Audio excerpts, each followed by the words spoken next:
Here we are, once again. No Abomination Vaults this time. Instead, we've got a special holiday episode featuring GM Reiychelle. This would be your first time doing that, Reiychelle. That's pretty exciting. But yeah, this is our what is it called? Gelatinous gift. Gelatinous gifts. Is that the name of the one shot we're doing? Yes, it is. Gelatinous gifts. Yeah, awesome. I wonder what that involves. Wonder what monster that might involve. Well, we'll see. No clue. Don't worry about it. Nah. That's nothing to do with Jellos.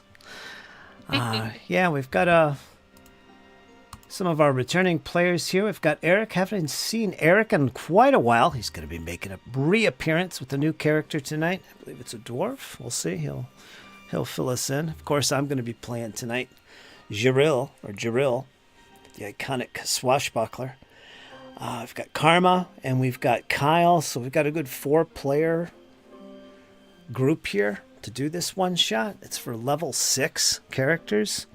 Yeah, I'll let Reiychelle set it all up. But just so you know, this special holiday adventure, we're a cool little laid-back group of adventurers. We've traveled around. Hey, we're 6th level after all. Probably up in Verissia, up that way. We have found ourselves traveling about. It's been a long few months, cold and bitter. During our travels, you and your companions catch wind of a quaint nearby town named Rockhearth, preparing for their annual Solstice Festival. How appropriate is that? An event that celebrates community, generosity, and good cheer. Despite current travel plans, many of you, us, are rather eager to participate in this merriment. For the good of the team, you all change course and make your way to Rockhearth. You expect to arrive the day before the festival. So it's good timing. It's perfect. We're going to take a little break. So that's the backdrop to this little adventure we're going to go on tonight. Our little motley crew. And before we dig into that, let's do a little quick introduction of the players. Tell us a little bit about your character, who you are, that kind of thing. Any expectations, like gelatinous cubes, maybe? What are you guys thinking? Let's start off with Kyle.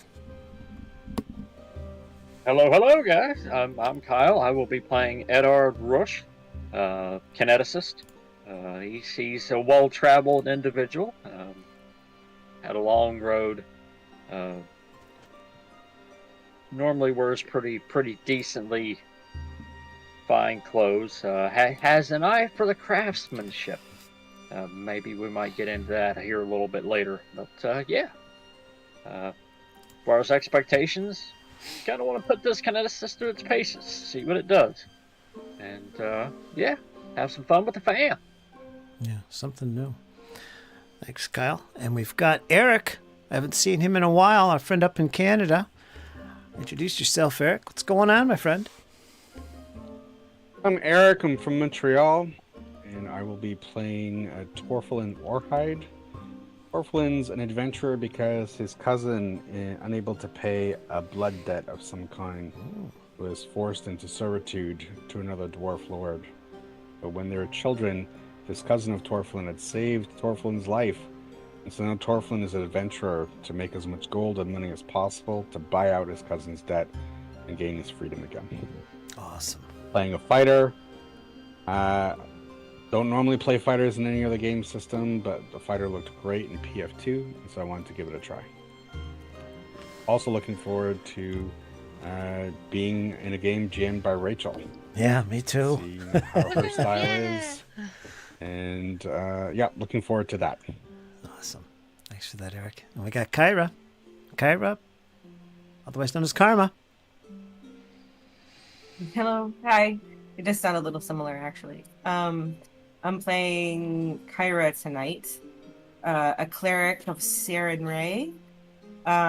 She is really good with a sword or the scimitar, and ever since she began traveling the world, she kind of found that she could find peace in Sarenrae and in the belief that she can defeat evil where it comes across her path. Awesome. And I'm going to hand it over now and let Reiychelle introduce herself and what she has in store for us. So, Reiychelle, I'm going to hand it over to you now. You've got the session. Take it away.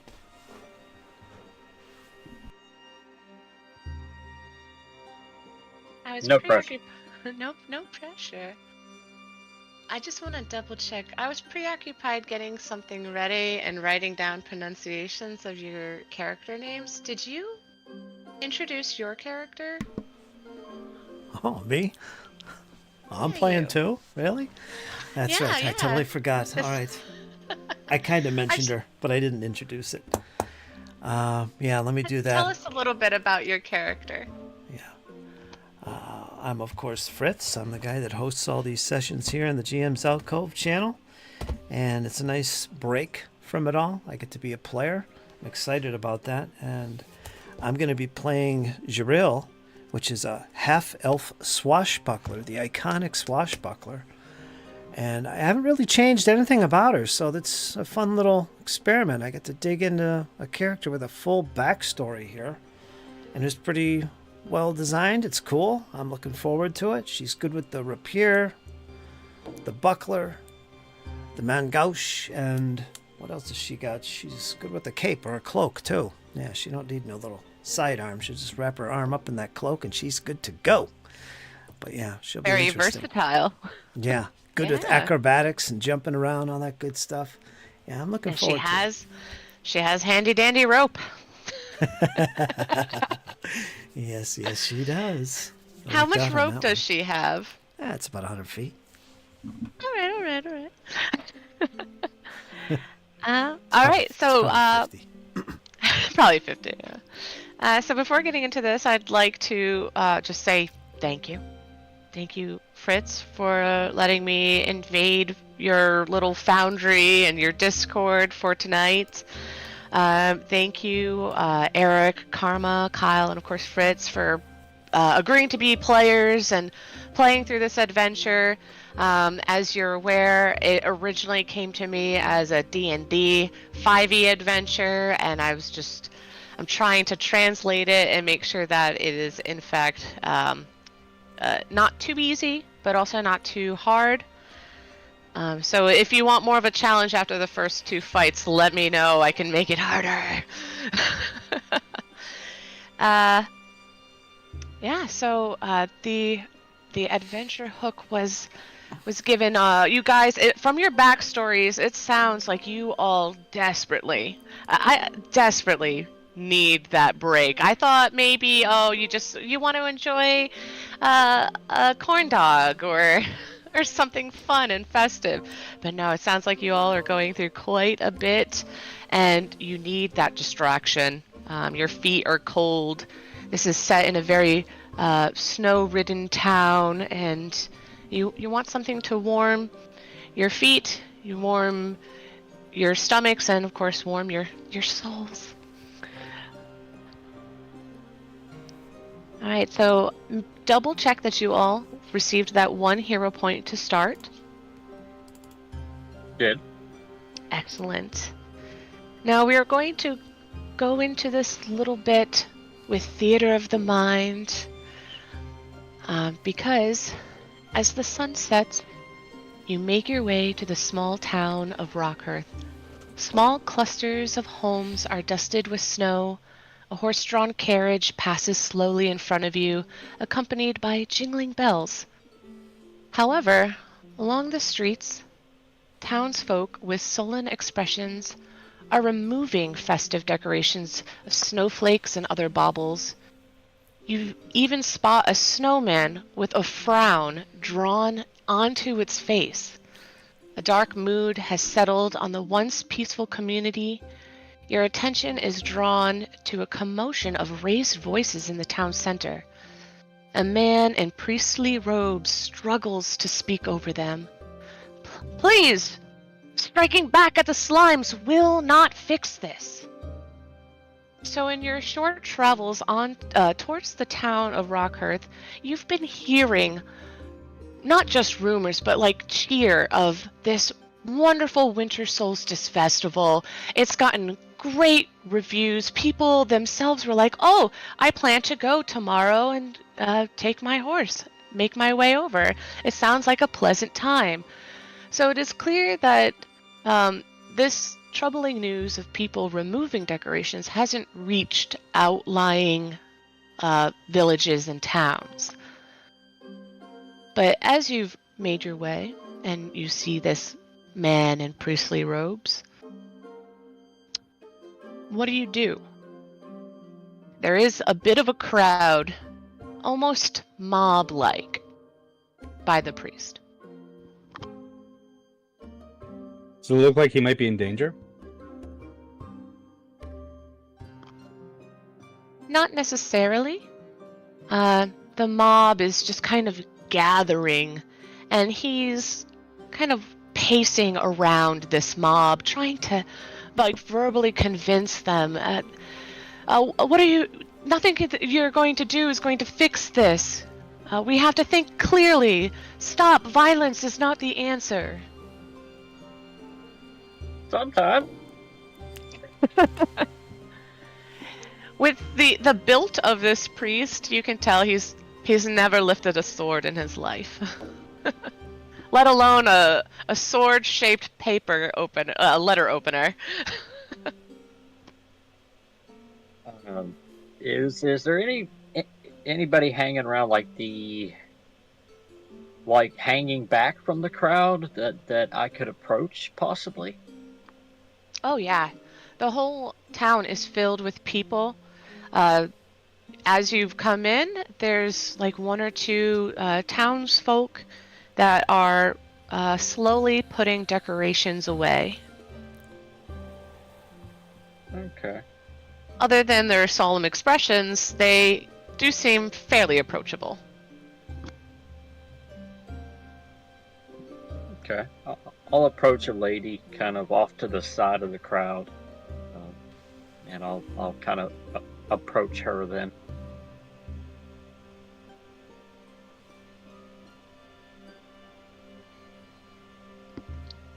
I've worked on this voice all day, so bear with me, guys. Take your time. Take your time. As he does that, She does not know. She does not know that you're approaching her. By the way, it's assumed you're approaching from behind, unless you'd like to approach from front. Yeah, I would like to just walk straight up to her. Okay. And what were you going to say, Fritz? As he While does Kyle that, warms his voice. yeah, he's been practicing. I heard it a few times.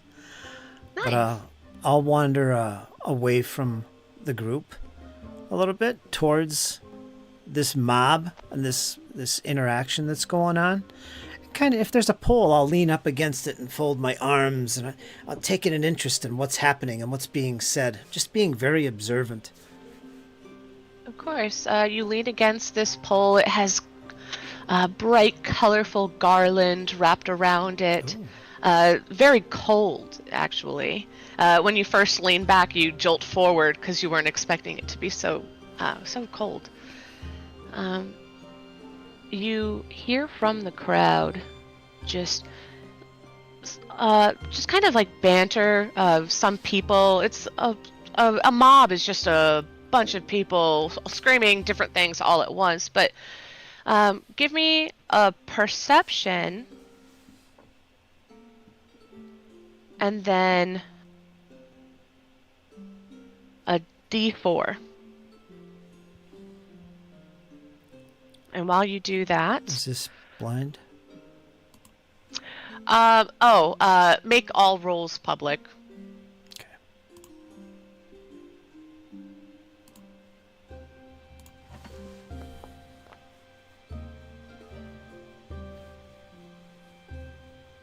Alright.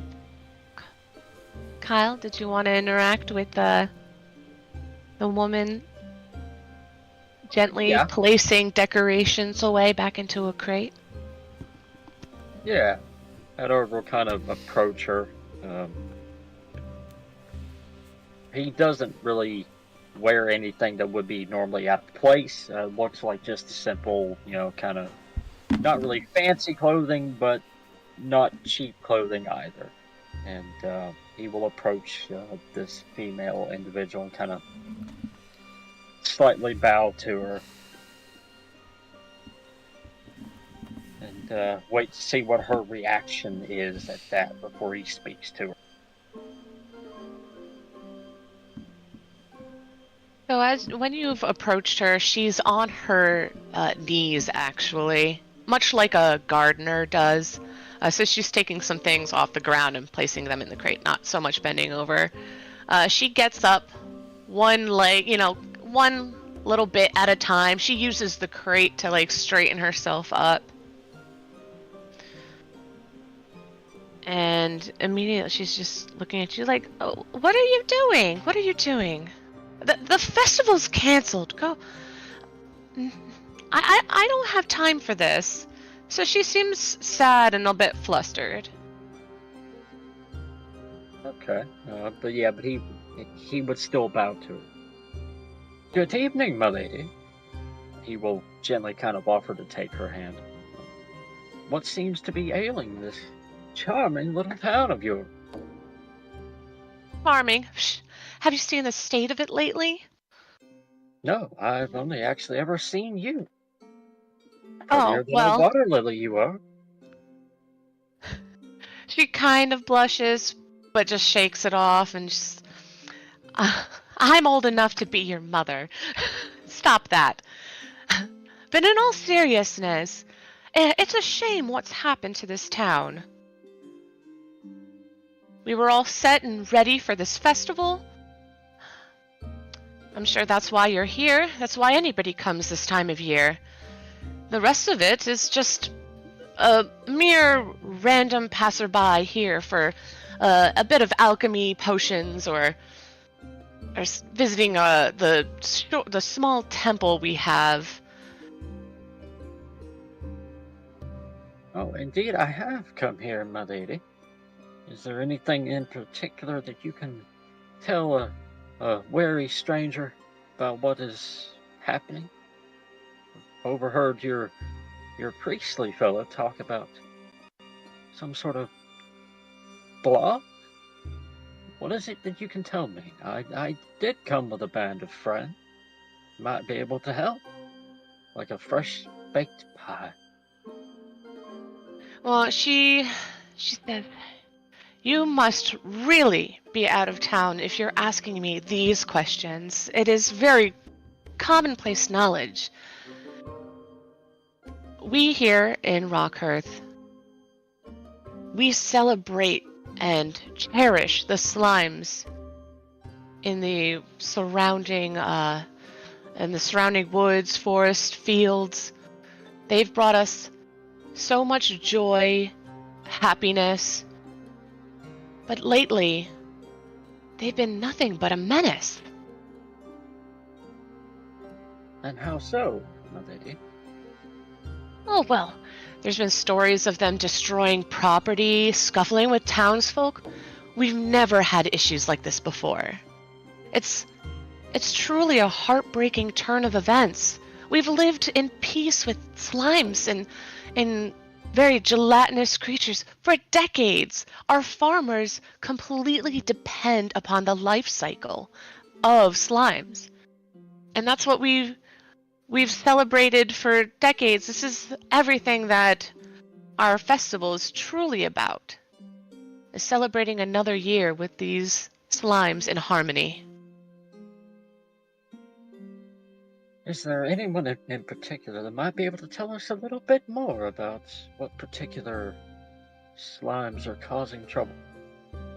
If we can assist, then we will.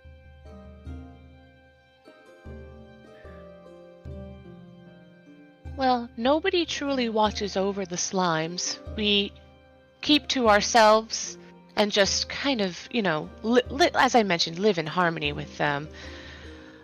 Anybody specific? And she has like a decoration in one hand and has that hand on her hip, and she just taps her chin with her finger, and then like just does a bunch of other like ticks, like she's thinking really hard.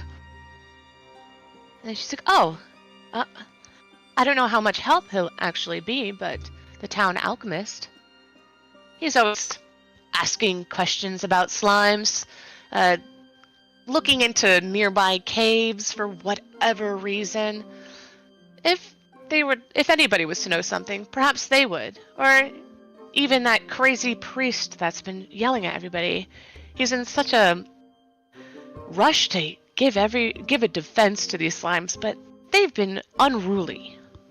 I don't know. I believe I've lost my faith in these creatures. Perhaps it's time I move." They do indeed seem unruly and uncouth.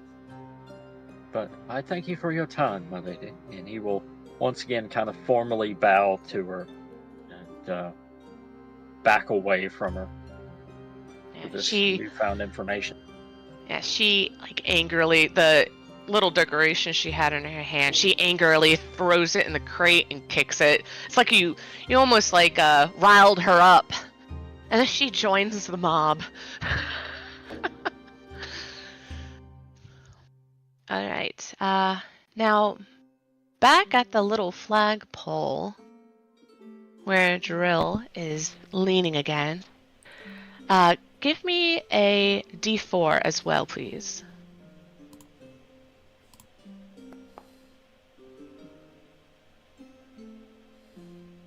All right.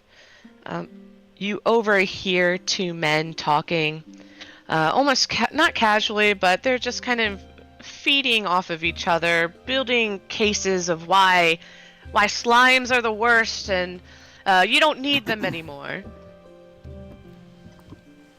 He tells a story of recently discovering two slimes feasting on livestock, and when action was taken, they managed to kill one.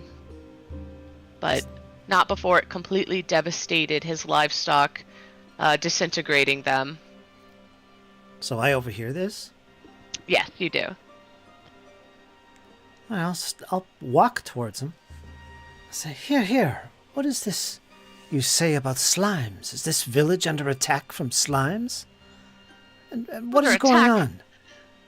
That is an understatement. These things are a menace. They are running amok of our town. We've lived with them for so many years, and this is how we are treated. We leave them offerings upon offerings every year, and they've come back harming us, harming our livestock. How is a man supposed to have a living and make his way when these slimes keep coming by and attacking us? Attacking our things, and he's getting red in the face. And his friend, the person he was talking to, is like putting his hand on his shoulder, like, calm down. It'll be okay. Huh. Slimes. Perhaps it's time for some heroes to step forward. But first, what is up with this man that's being accosted by you? He seems to be an innocent person. What's going on with him? She's kind of curious why the mob is kind of like going after this guy. Oh, you mean the priest? The priest? Yeah. Yes. So the man in priestly robes, the mob isn't exactly going after him. It's kind of like they're getting ready to just run out there, and he's like chasing after them like, no, this isn't the answer. But the gentleman you've approached, he says, here we go. That's Rennie Potts. He's a priest of that small temple over there. He doesn't know what he's thinking. He's never stepped foot out of this town in his life. What does he know about these slimes and the inner workings of evil? And he says that knowing that he just said that about the priest. What does the priest know about evil? Alright.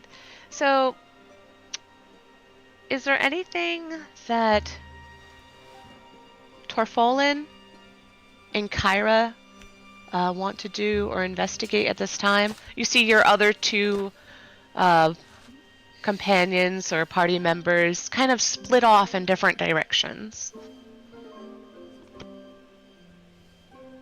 So Torfolin doesn't like the idea of a big crowd going around one guy. A bit worried about mob justice all of a sudden manifesting. So he'll just park his bulk next to the priestly man. He'll glare at anyone who gets a little too in his face. But then he'll also say under his breath to him, "When are you gonna get the idea that what you're saying is not helping?" I have to try. It's not that I'll never get the idea. I have to try. He kind of like whispers back to you. And then he turns his attention back to the crowd.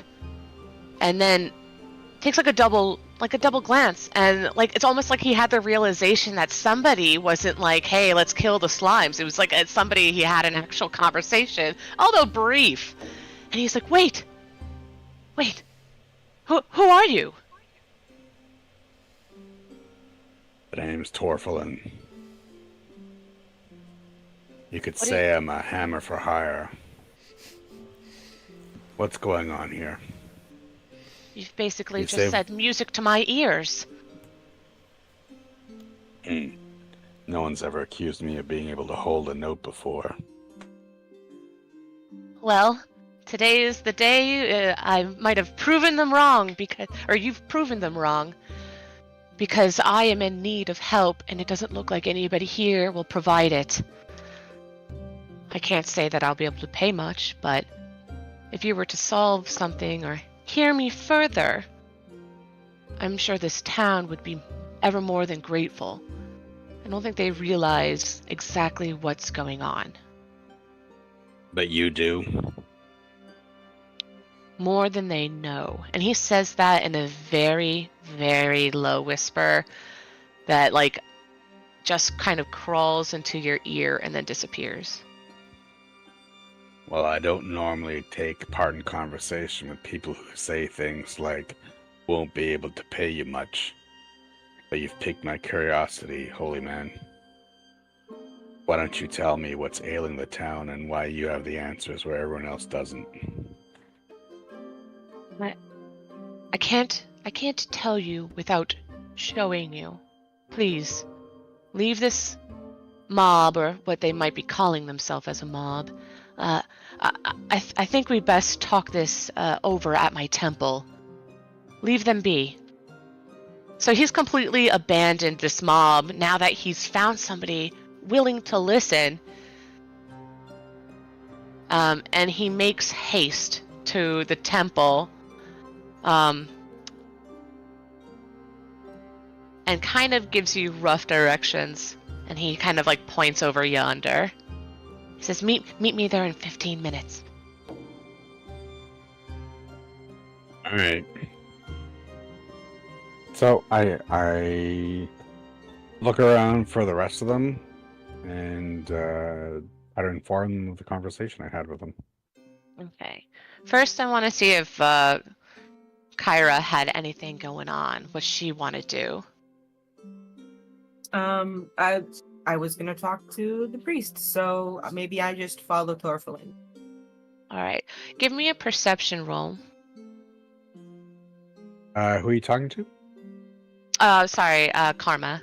Or Kyra. Oh, these rolls today, guys. Good lord. Oh, have mercy. man. Well, this is proof right here that it's not just in Abomination Vaults, it's everything. Bad rolls all around. Although, that wasn't bad, actually. You have a total 16.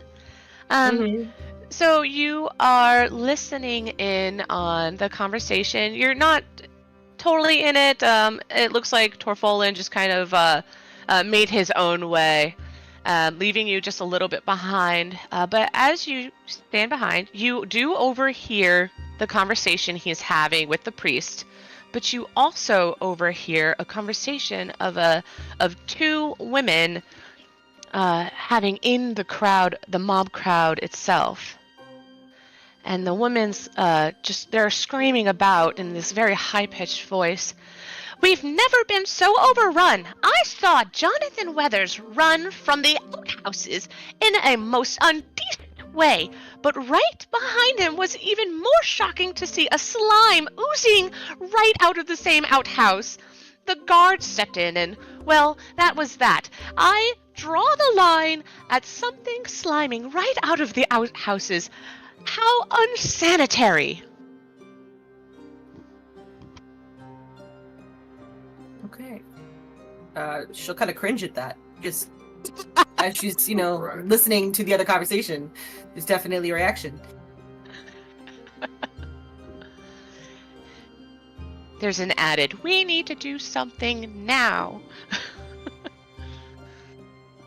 But it is at that time where you see the priest rush off in a direction, just leaving very messy tracks in the snow.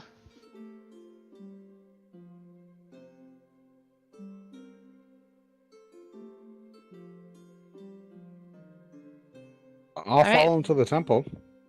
All right, so Torfolin, you were gathering everybody and then heading to the temple?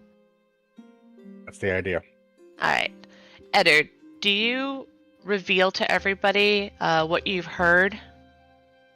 Oh, yeah. He will kind of pipe up as he kind of hears Torfolin give him the rundown. Oh, aye, indeed. It would seem that these slimes are causing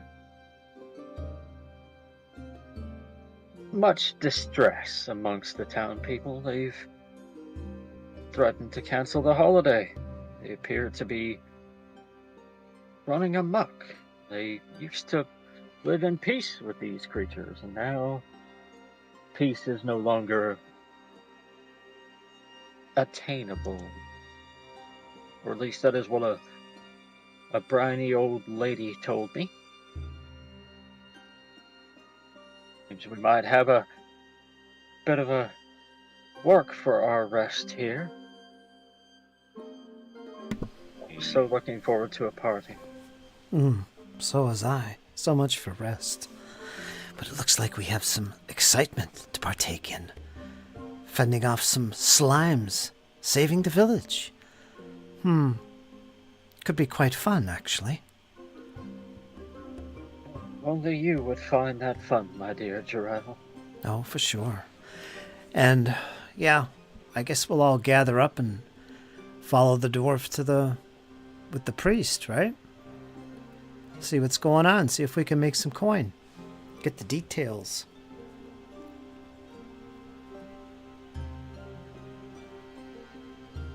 All right, excellent.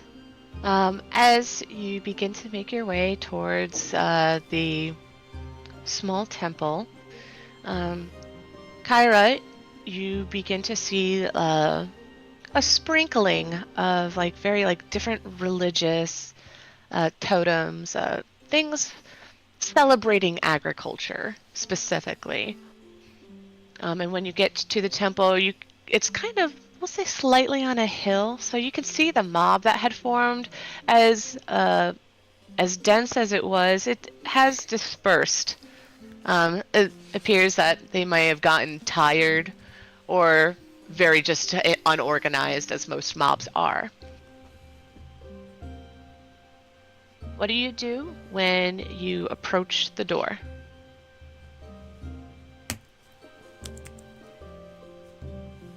Anybody? We walk inside? Or we're meeting him inside, aren't we? Yeah.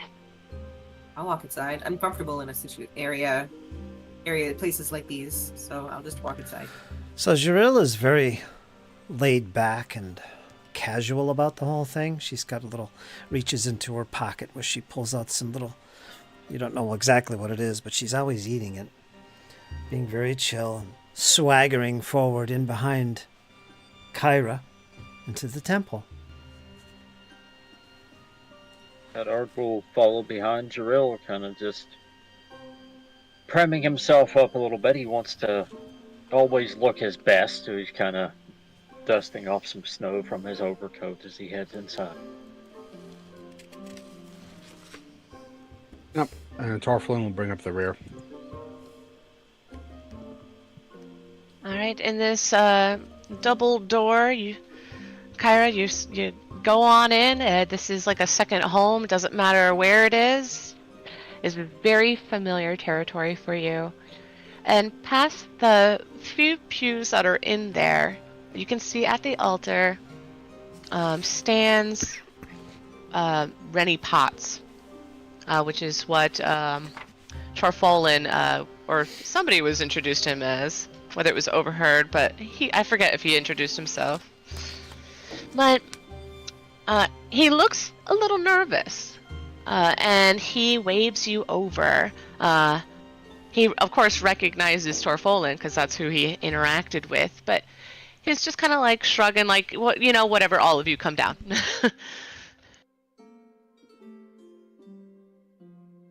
Yeah, Edard will approach. All right. Torflin will come up. So, you have a story to tell? Yes, I do. We are, and by we, I mean us, the people of Rockhearth, we are in a desperate situation. And I know you've agreed to come here, but I implore you to help even further. For you see, I have a secret.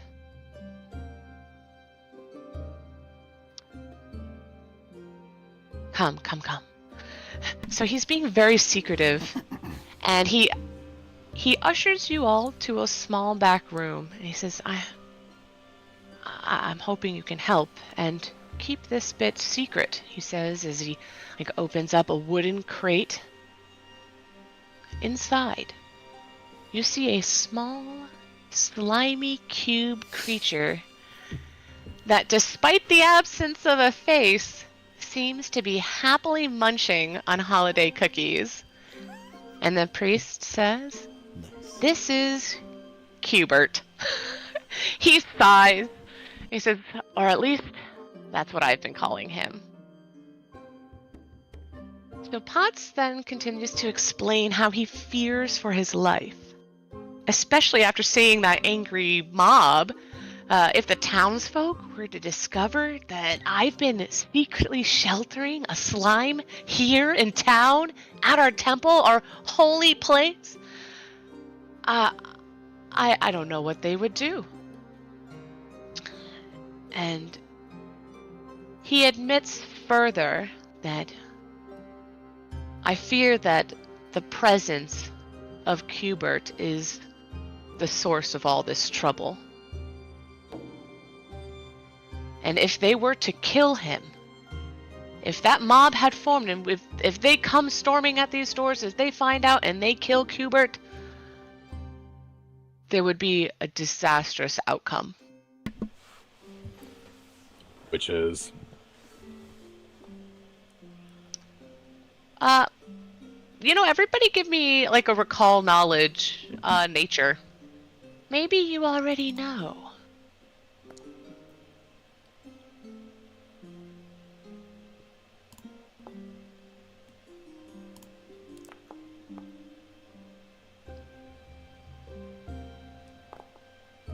Wow, you guys, here's all the good rolls.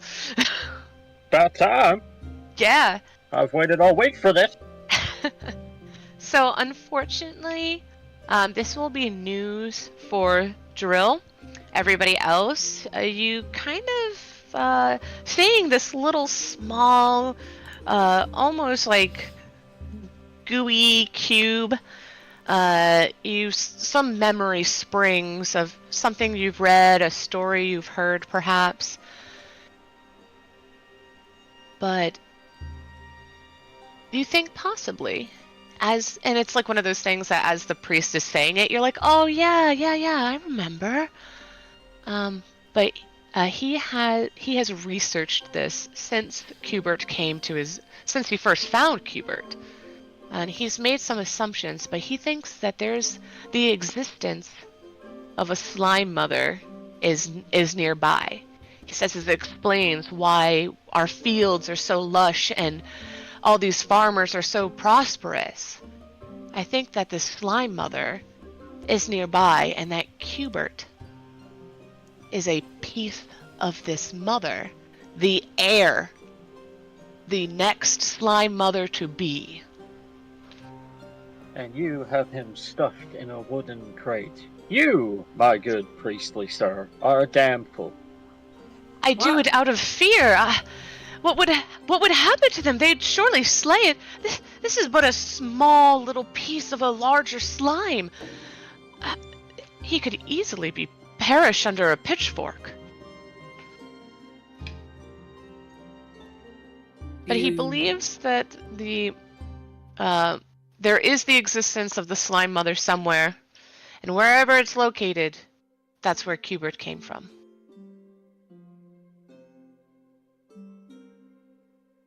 So he thinks it's basically like an angry mom. And he's... Right. Potts also adds that given the escalating attacks, I think we're running out of time to reunite the two. I'm listening in as he's talking, just being kind of laid back.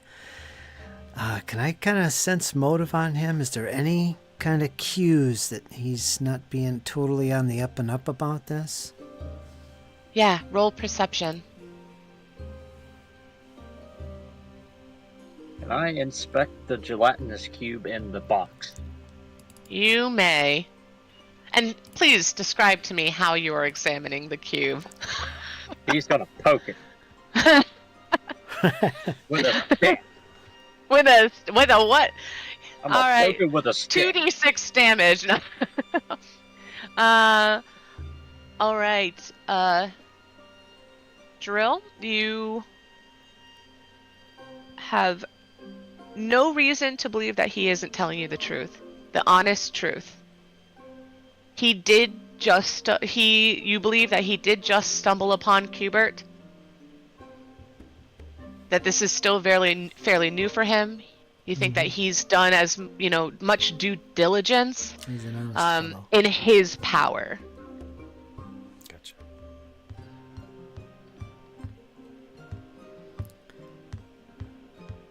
Alright, you're gonna poke Cubert. Yep, with a stick. Alright. Lightly. Where? So you exit the small temple. Locate a stick. And then I come back. You rip the stick that's in the snowman that had the frowny face. One Yeah, of these and while he's snowman there, arms. Yeah, and while he's there, he's gonna wipe that frown off and just keep right on going back. You do your little bit for the community. You come back, everyone's puzzled and confused, especially Potts. He's like, why did he leave and come back? What are you holding? Wait, what are you doing to Cubert? No, stop! And he, cuts in to stop you, but you're too quick. And the stick just right into Cubert.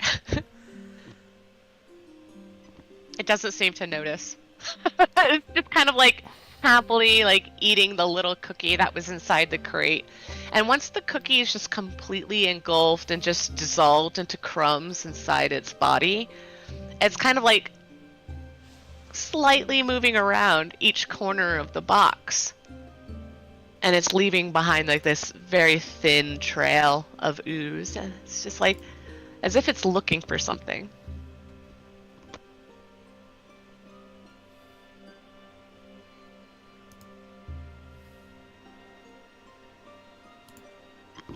Well, it seems our task is now formally clear. We need to return this little piece of gelatinous material back to its mother.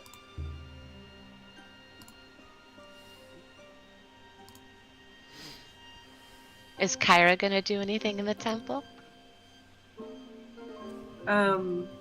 Maybe we didn't ask this yet, but can she ask the priest if he knows of any good ways to safely reunite it? He's not 100% sure. I know very little about creatures like this. I hardly step out of the bounds of this little town. You got games tonight. What I've learned is from the books at the stories and from libraries. It's just anything that I can get my hands on, but none have revealed what would happen or how to do this. Just that they have to be together. What was that? Would there be a book about slime mothers? Perhaps. But I've looked all over the place. Perhaps you can find one, but we're not a very big town, and sometimes even I fear that the reading material around here is quite limited. Sure. Okay.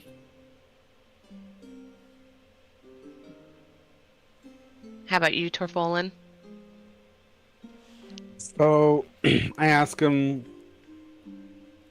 tell me again how you came across this creature and why you brought it here. Well, I can tell you why I brought him here. For safety, of course. And how did you come across it? This Well- thing that's supposed to be part of a slime mother.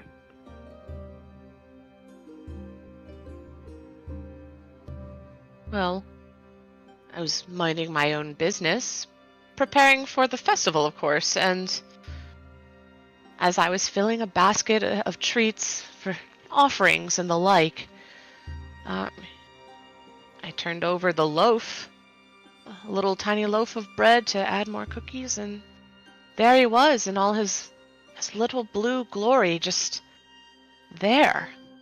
I, of course, was frightened. I've never seen anything like that. I hate to admit this, but I fell back a bit. When I got back up, I started to walk away, but he followed me. He was following the crumbs, the cookies that I had dropped when I had fallen. And then just when I had thought I had lost sight of him, and I ran and ran. When I got back to my temple, there he was, and he had followed me such a long way, the other side of town. I knew that I had to take him in. For you see, by the time I saw Cubert, the slime attacks had already begun. And so now you're certain that these slime attacks are this mother looking for its lost piece. That is what I truly believe, yes. I would like to handle the situation myself, the less people you involve. But I do not know my way outside of this town. Even if it is to help a helpless creature, I don't think I would last a minute out there. I've heard of adventurers like yourselves coming through this town at this time of year. It's very treacherous. It's no place for a priest such as myself. Maybe a priestess such as yours, a cleric. And he points to Kyra, acknowledging your Sarenrae and your symbols.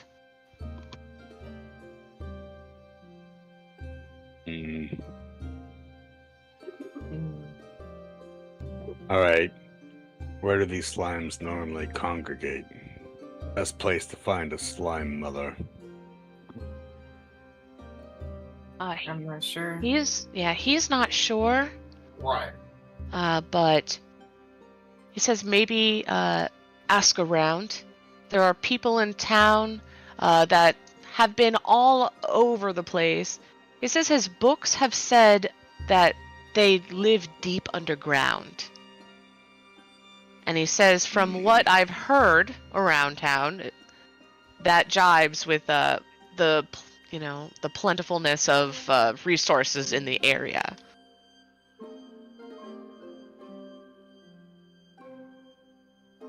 So he asks your help in that regard as well. Find the mother and take little Cubert with you. Perhaps the alchemist might be able to further our cause in this endeavor. I was told that individual might be of some use in locating these gelatinous things. Kyra will reach for the little slime This dog Because wasn't it's show. really cute. It is really cute. Can she hold it? So Kyra goes to pick it up, and like as you do, you pause just for a second, and you're like, I don't know if this is a good idea, but you do it anyways because it's so darn cute.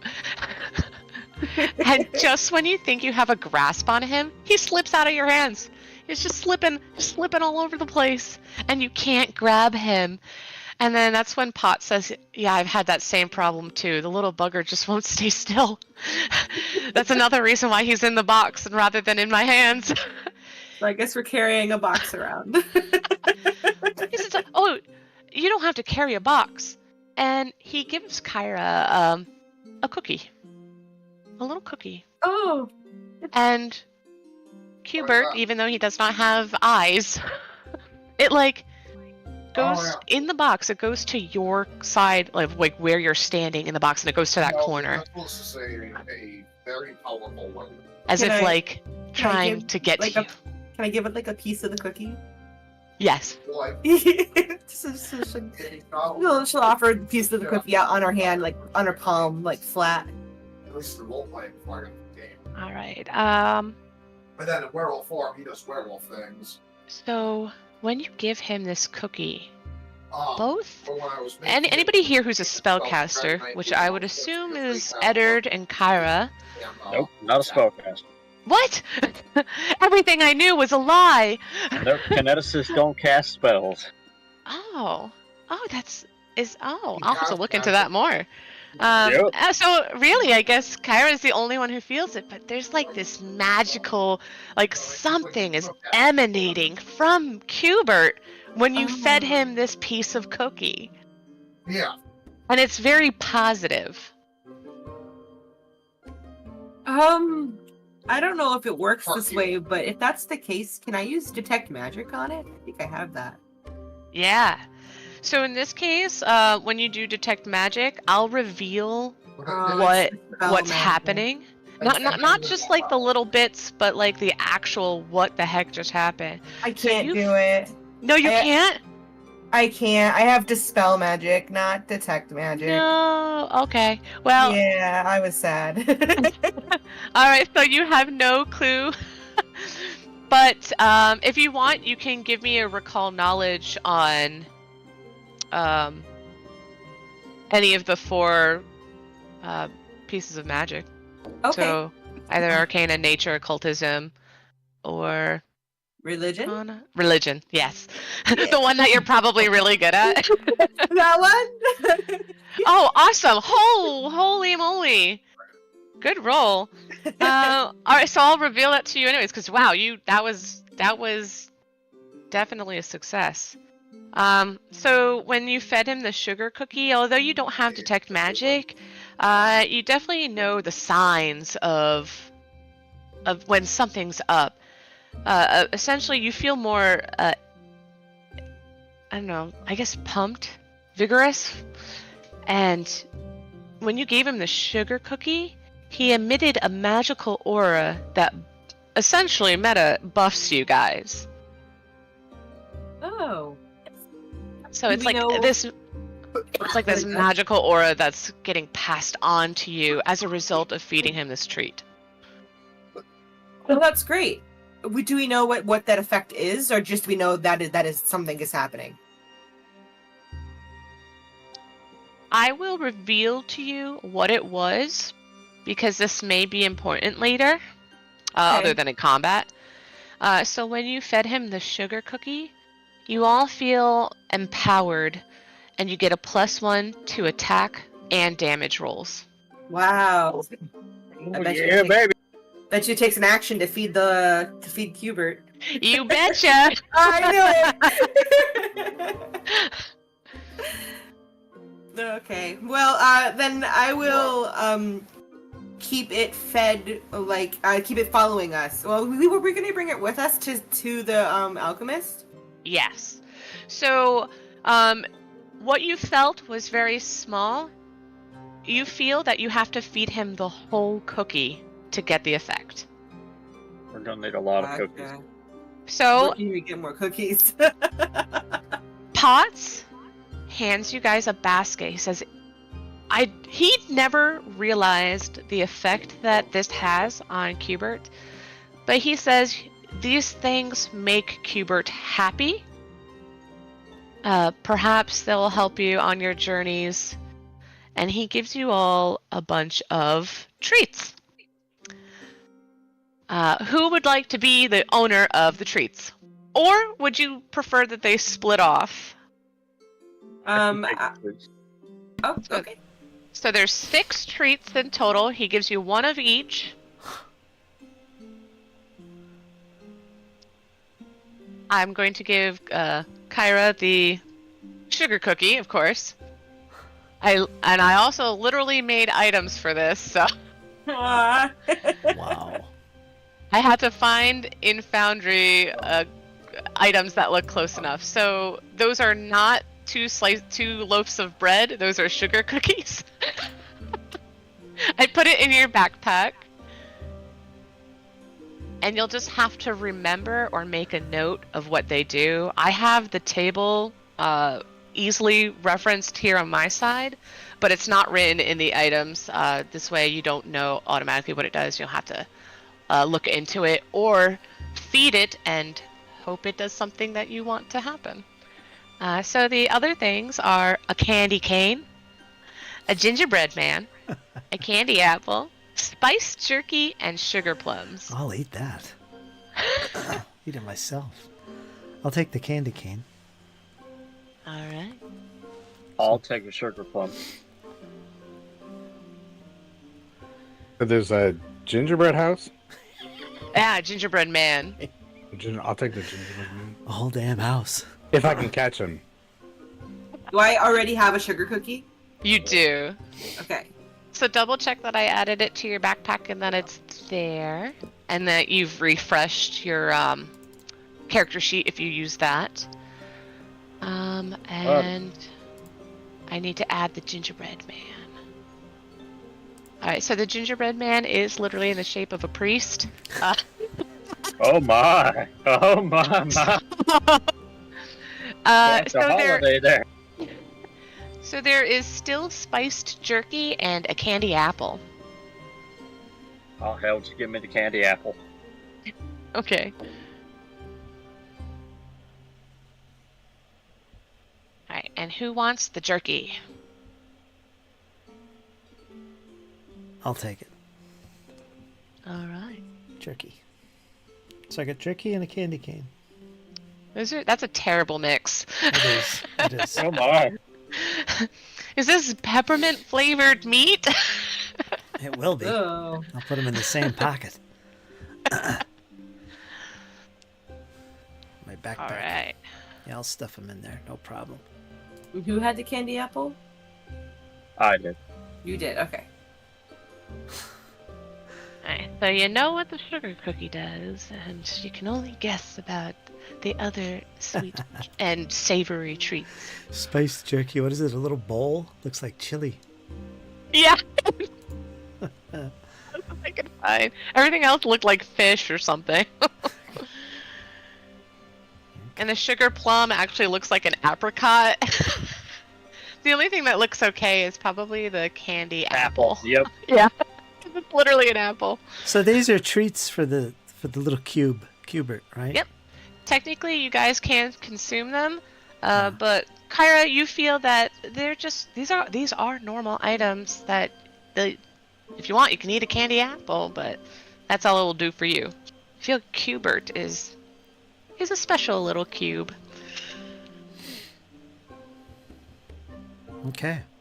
All right, so the priest ushers you all off. He thanks you very much for your deeds. He says, I cannot pay you anything now, but should you come back successful, the town will forever be in your debt. We will be able to compensate with gold. And he just, looks at Torfolin. He's the one who specifically was like, I want some money. Yep, that's true. Typical dwarf. All right. So you've exited the temple, and behind you, and mind you, it is daylight, practically, afternoon. This little guy is following behind, keeping pace, but he's like out there in the open.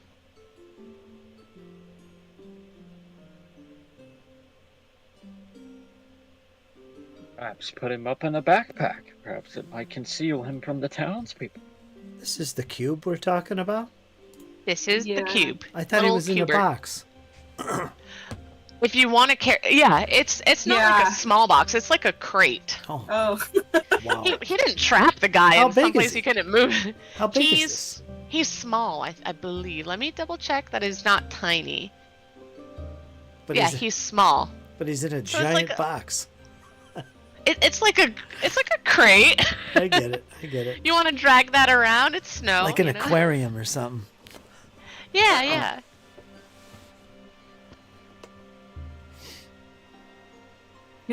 We could probably lure him into the backpack, but trying to pick him up won't work. So, should he be exposed? Will the people see him and stuff and attack or something?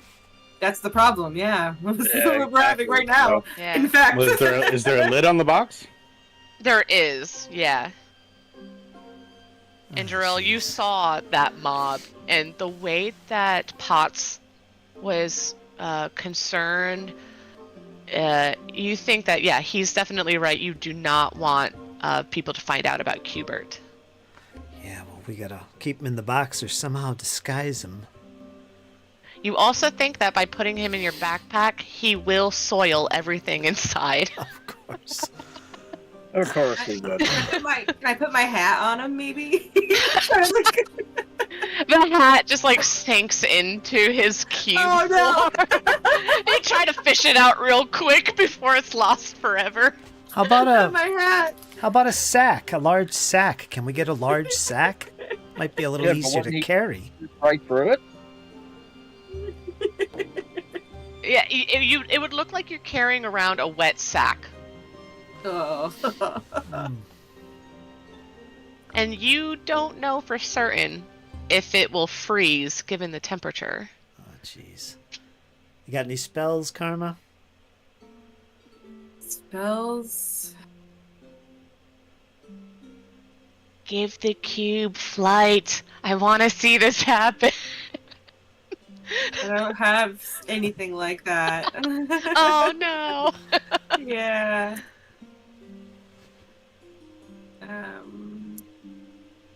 I can call attention to it by casting light on it. The exact opposite.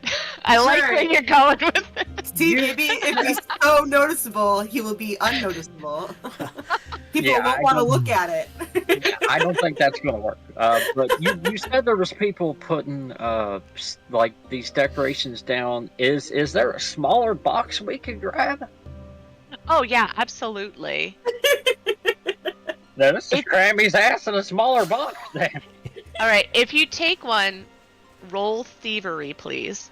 Uh-oh. Oh boy. This guy's worse than Anybody Bjorn who for wants thievery. to attempt. Well, does there look like there's like garbage around that we could rather like than take somebody's perfectly good box? We could take a box that has a small rip in it. No, actually, as you look around, all of the garbage and garbage cans, things like that, recycling, they've all been put away. You can tell that they've really started to prepare for a festival and have only just begun, they'll have only just changed their mind and started putting it all away. Mm-hmm. Well, I'm gonna roll a thievery. This is gonna go badly. I already know that. This guy has a worse thievery than Bjorn, and I didn't think that was even possible. 19. Okay.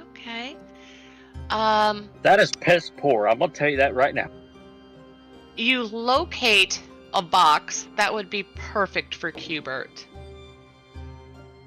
But you don't think you can grab it. You're as you approach it, you end up making a lot of noise, and as soon as you get close, like you see somebody like looking at you, and then in your head you're just like abort, abort, abort, and you walk away. So if somebody else wants to make a second attempt, Edward's gonna actually look to Jarrell. You think you can be a dear and go over there and pick that box up for me? What am I doing here? Thievery? Mm-hmm. Thievery? Well, sure. Step aside. And, I'm not so good at it as I thought. Just trained. I'm untrained, so you're already better than me. So, 18. all right. Well, you do have one advantage. You know what you're doing. Unlike Eddard. You see the opportunity in front of you that Eddard has distracted people as he's speed walking away, distracting everybody. You kind of sneak through a bush and you pull the crate and drag it just outside. This crate is more like a small box, like small as in like the Pathfinder small. So it fits Cubert almost exactly. And you did hear somebody yell, "Hey!" at you, but you were able to slip away before they could see you. Found one for you.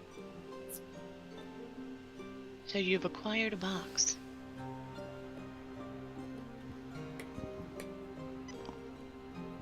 Now who the wants fun to part. carry the box? well, what? Like it's what, one bulk? Yeah, we'll say one bulk. It's like a sturdy wooden box. There really isn't a lid on it, but there was a cloth inside, and you have that draped over the top.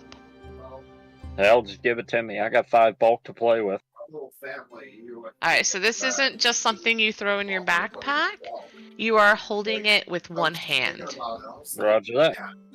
If you fucked with any one of us, the levels of fuck that you are. Oh my god. Alright, you've acquired the box. You've got Cubert inside. Somebody saw you, but you're not being hunted or anything. You haven't been kicked out of town just yet. What would you guys like to do? Ed's gonna actually look to everyone. Perhaps we should try this alchemist I've heard so much about. Perhaps he can point us in the right direction. He seems to have studied these creatures at the very least. Well, if we could find somebody who knows more about what we're dealing with, it would be beneficial to us, I think. Indeed. Let's be about it. And he will actually go see if he can try to find the alchemist. Is everybody traveling together? Yes. Yeah. Should be easy to find. Priest would know where he's at, right? Yeah, and I won't ask for order. You make your way through the town. You kind of get a little bit excited, but then also a little sad because they are putting all of the decorations away. But what is still up looks very impressive. You ask around until you reach a shop. Without asking, you wouldn't have seen this place. It doesn't really stick out at all. But there's a little sign above that says Wirtz Wares.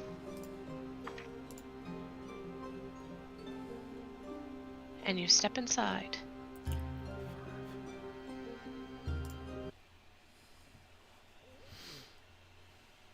Now inside is like an almost grumpy woman. She's a half elf. She's got a little apron tied around her.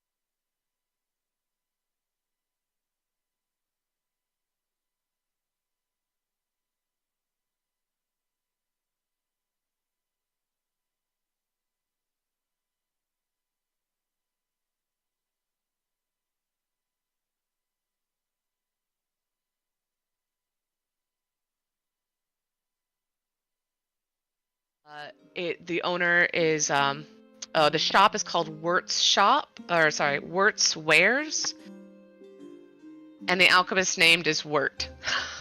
A lot of thought behind that shop name.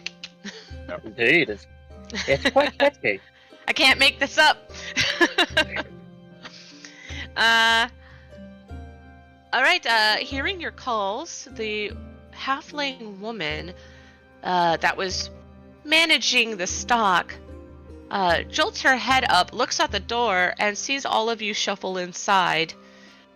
She wipes her hands off her aprons, getting some like dust off, and she approaches the counter and tries to greet you. And she kind of looks past you guys and huffs, and she mumbles, I thought I flipped it to closed. So she's not a very cheerful person, and that's your first impression of her. What would you like to ask her? Are you Wirt? No, I am not Wirt. That is my boss. He's not here right now. What can I do for you? Good afternoon, madam. Could you possibly point us in the direction of work? We have some important business that we have to discuss with him. I can point, but I don't think you're going to find him that way. And you can see she does have like a little name like embroidered into her shirt, and it says Nella.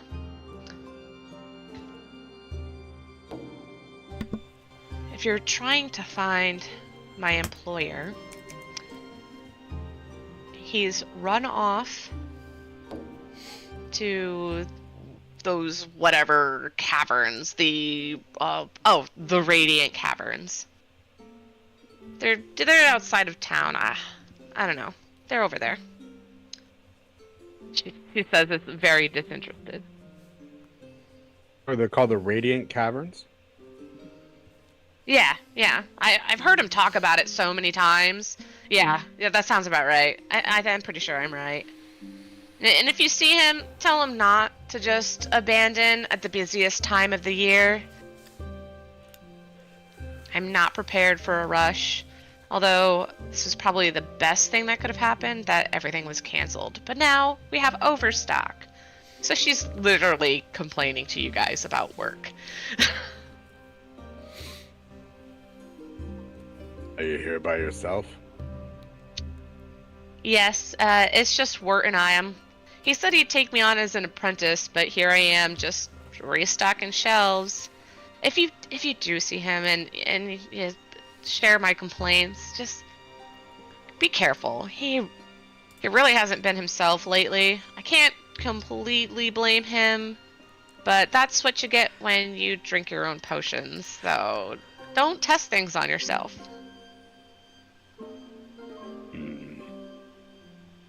Seems to be the only one in town who's happy about all of these slime attacks. Just obsessed. Why is he happy? I don't know. Beats me. He's weird. What'd you say? Crops are being lost, apparently. I don't think he really cares about that. A lot of the stuff we get, ingredients, they're imported.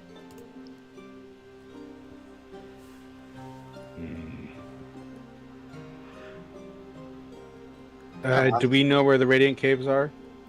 As characters? We'll say yes. You pass them along the route to Rockhearth. It is just about a mile outside of town. You remember seeing a natural cave entrance that looks to be like descends downward.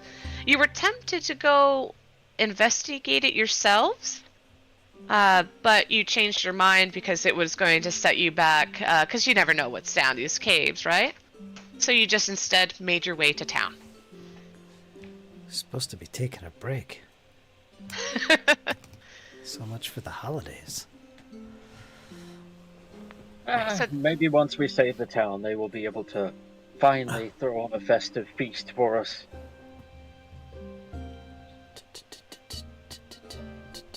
So this is like all the information you can pull from her, and she's now kind of giving you like that teenager attitude. And she's like, "Well, are you going to buy something or not? Because I need to get on home." Edward's gonna look her straight in the face. No, thanks. We just came for questions. Have a good day. And then he's gonna turn around and walk out. All right. Do you guys follow him? Do you have anything snarky to add? What is this place? What are they selling here? Alchemist potions, like concoctions. And it's, if you do want to purchase anything here, it is your standard common potion list. So they do have like healing potions, poisons, things like that. No need for poison. Oh, how much are healing potions? 4 gold Minor? for the less effective one. Minor. I believe minor is the lowest, yes. Then lesser is 12 gold. They have lessers. Yeah, they have up to lesser. I'll take a lesser. 12 gold. Alright, that'll be 12 gold. He fetches No. one. You see that classic same. red liquid. So she goes back and grabs another one. So go ahead and take the gold out and add that lesser healing potion.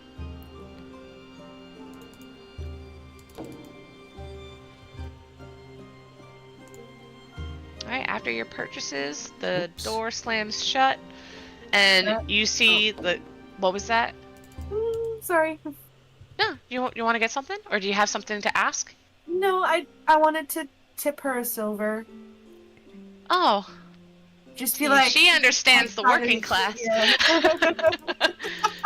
Oh, she takes it, she Thank puts it in you. her little apron, and then like almost drastically her attitude changes. Yeah. That was it. On the way out. Hey, I said what I said. I'm not taking it back. Well, we know what kind of person you are, Eddard. Alright, so after the tipping, so instead of slamming the door shut, she closes it gently, and then you see her little hand appear from the curtain, and it flips the sign from open to closed. So she's got hours and hours of restocking, not restocking, but stock counting and organization to do. Alright, so you know the direction of these caves? Or this radiant caverns?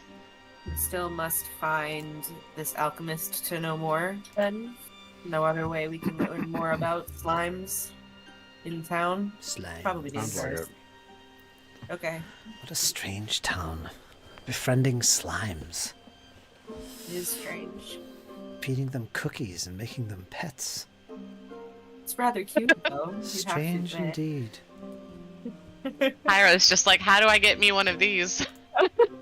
Yeah. Hmm. Alright, got The the radiant potion. caverns. So yeah, I guess we're all ready to go. We're all stocked up. We got some extra potions. We'll just head off to the Yep. Radiant Caverns. Do a little Alright, exploring. that's- Now, to get it clear in my head here, what exactly Yes. are we going to the caverns for again? Just to be clear. So from Potts, you believe reuniting Cubert with the Slime Mother will end this unfortunate event of the slimes attacking the people. He doesn't know where they are, but he just assumes that from his readings that slimes live underground.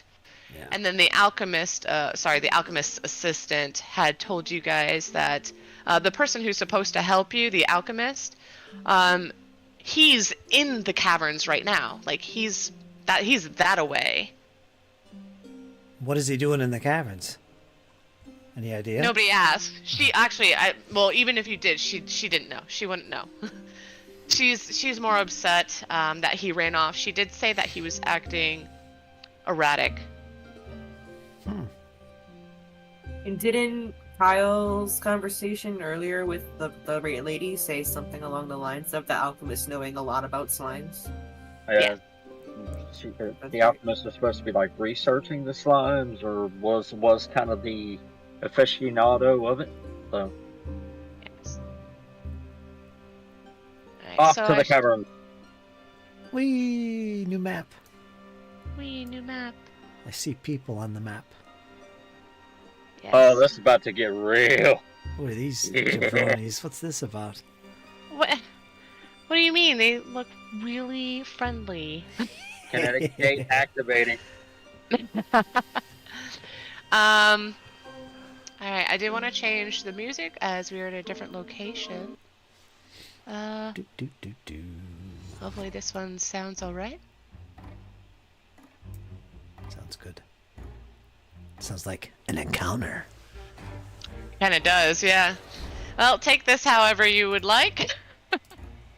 Alright. You walk that mile just outside of town. It is not hard to get to until you reach that natural cave entrance. You remember? You descend steadily downward and leading, actually back, the opening leads you kind of back towards the town. So you're when you face the hole, the entrance, you're also facing the town. Way back a mile away.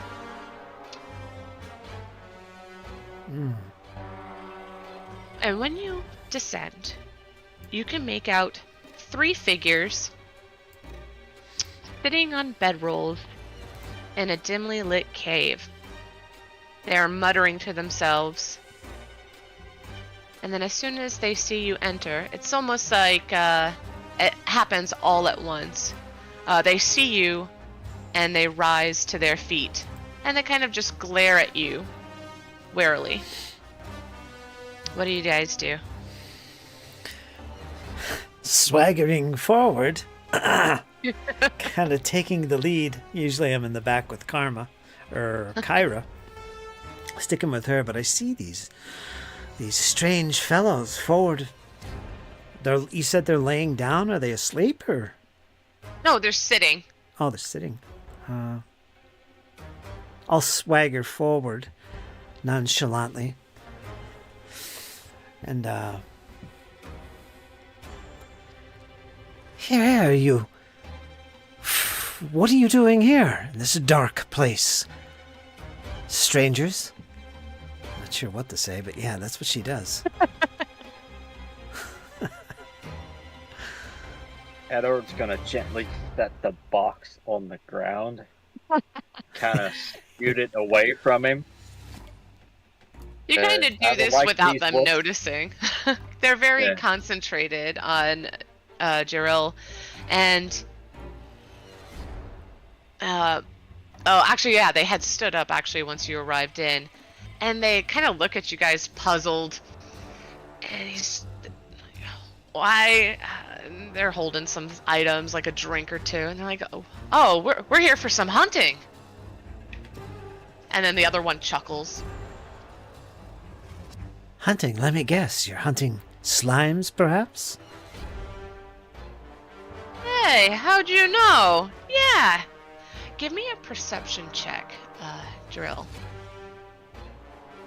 And while I'm asking this, I carefully pull out my mangouche, and I'm kind of like spinning it in my hands. Not being threatening at all, just spinning it up in the air, but it is out. Give me that perception check. Yes, yes, yes, yes. On the token hut, is there a quick way to access perception? Yeah, it is under the... I see it. Attributes, right? Yep.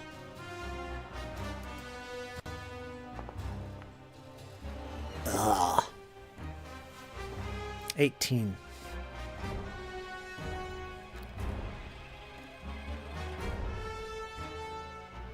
As I twirl no, my... that's perfect. So yeah, you're playing with your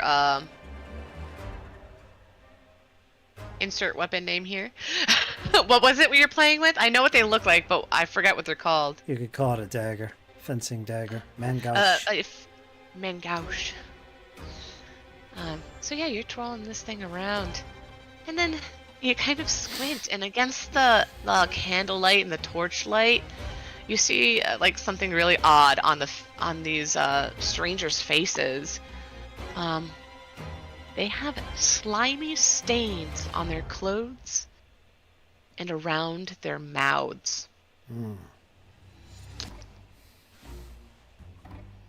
Eric's gonna kind of whisper to I bet they do. Reiychelle and Torflin and Kyra. Don't much like the looks of them. They're very uncouth. And then you see one of them lift something like a flask to their lips, and they guzzle it down. You thought at first you thought like, oh, that's a drink, but then just the liquid in this clear container, it does not look like any ale you've ever seen. It has like this thick, chunky texture, and it is light green in color. He chugs it and then throws it off to the side. That's one other thing you notice about this room, is that it's littered with trash and junk. Other than where you are and maybe 15 feet in, it's just a pigsty, completely trashed. Definitely think that these are not the cleanliest, neat people. What are you drinking there? A bit of a special brew we got from the boss. What's in it? I don't know, beats me, but it tastes great. And his eyes just light up. He sits back down, and the others join him.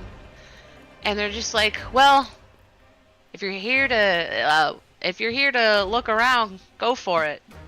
We don't own these caves. But if we find a slime, well, we call dibs. Huh.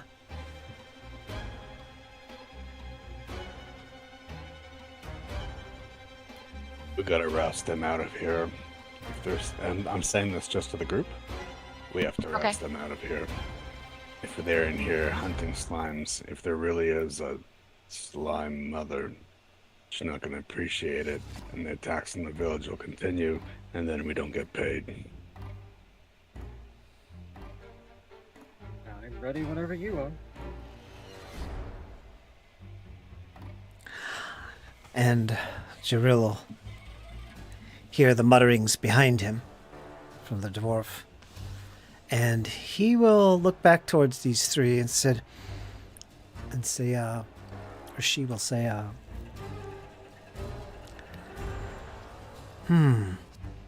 don't really like you three being in here. Perhaps you should leave. Well, we can't leave. Why is that? Not what we're not getting paid to. Well, maybe we are getting paid to sit around right now, but we got a job to do. We're under contract. Who contracted you?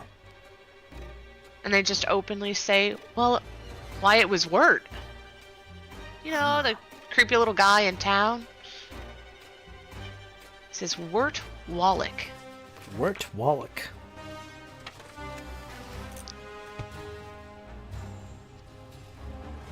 And one of them says, if you want to talk to him, he's in the room right over there. And they point to the next chamber. I don't trust these fellows. Speaking with the group, yeah, maybe looking for Wart's not a good idea. Maybe he is the source of these problems. If that is the case, we have to stop him. Okay. What if we have him bring us to the slime mother I'm sure he's looking for? I think these three would kill it given the opportunity. What if we stop them? Can't He we knows stop more them about then? this than we do.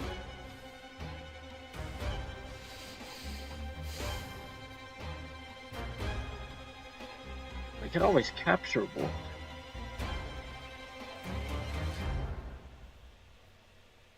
Do we still want to talk to him then? I say we deal with these three, and we capture Ward if he gives us any further resistance. Yeah. You're not stopping us. We could just deal with Ward himself. So, what's the ground like in here? Is it wet and slippery, or is this very rugged and rough? Is it going to slow us down in combat, or it looks pretty rough? Yeah, in this room, it is pretty rough. You don't Cluttered. think that you'll trip or anything.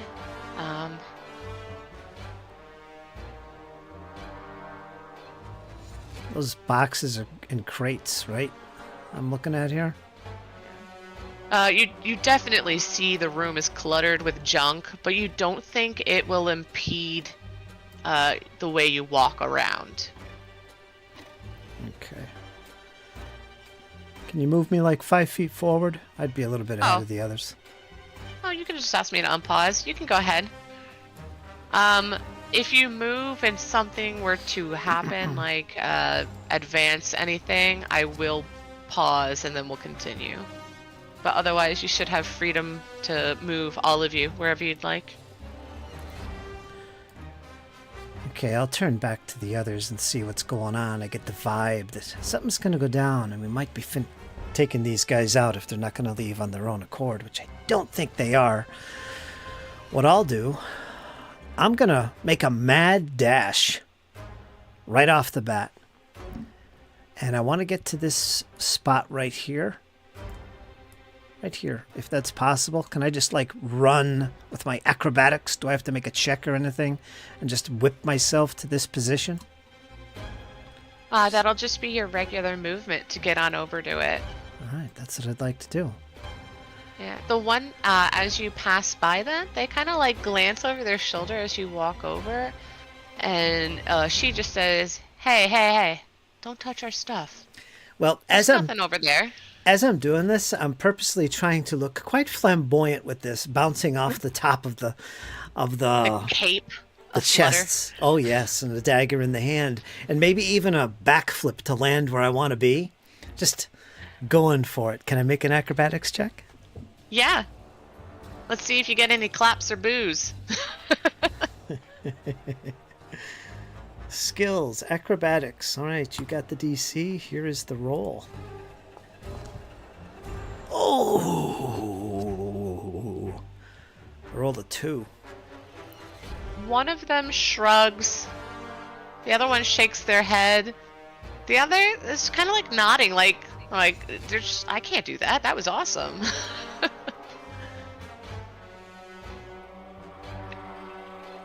All right, so you've made it to the other side. We're not in combat, so I can't get panache regardless, but I'm trying to be flamboyant. Torfolin, what are you doing?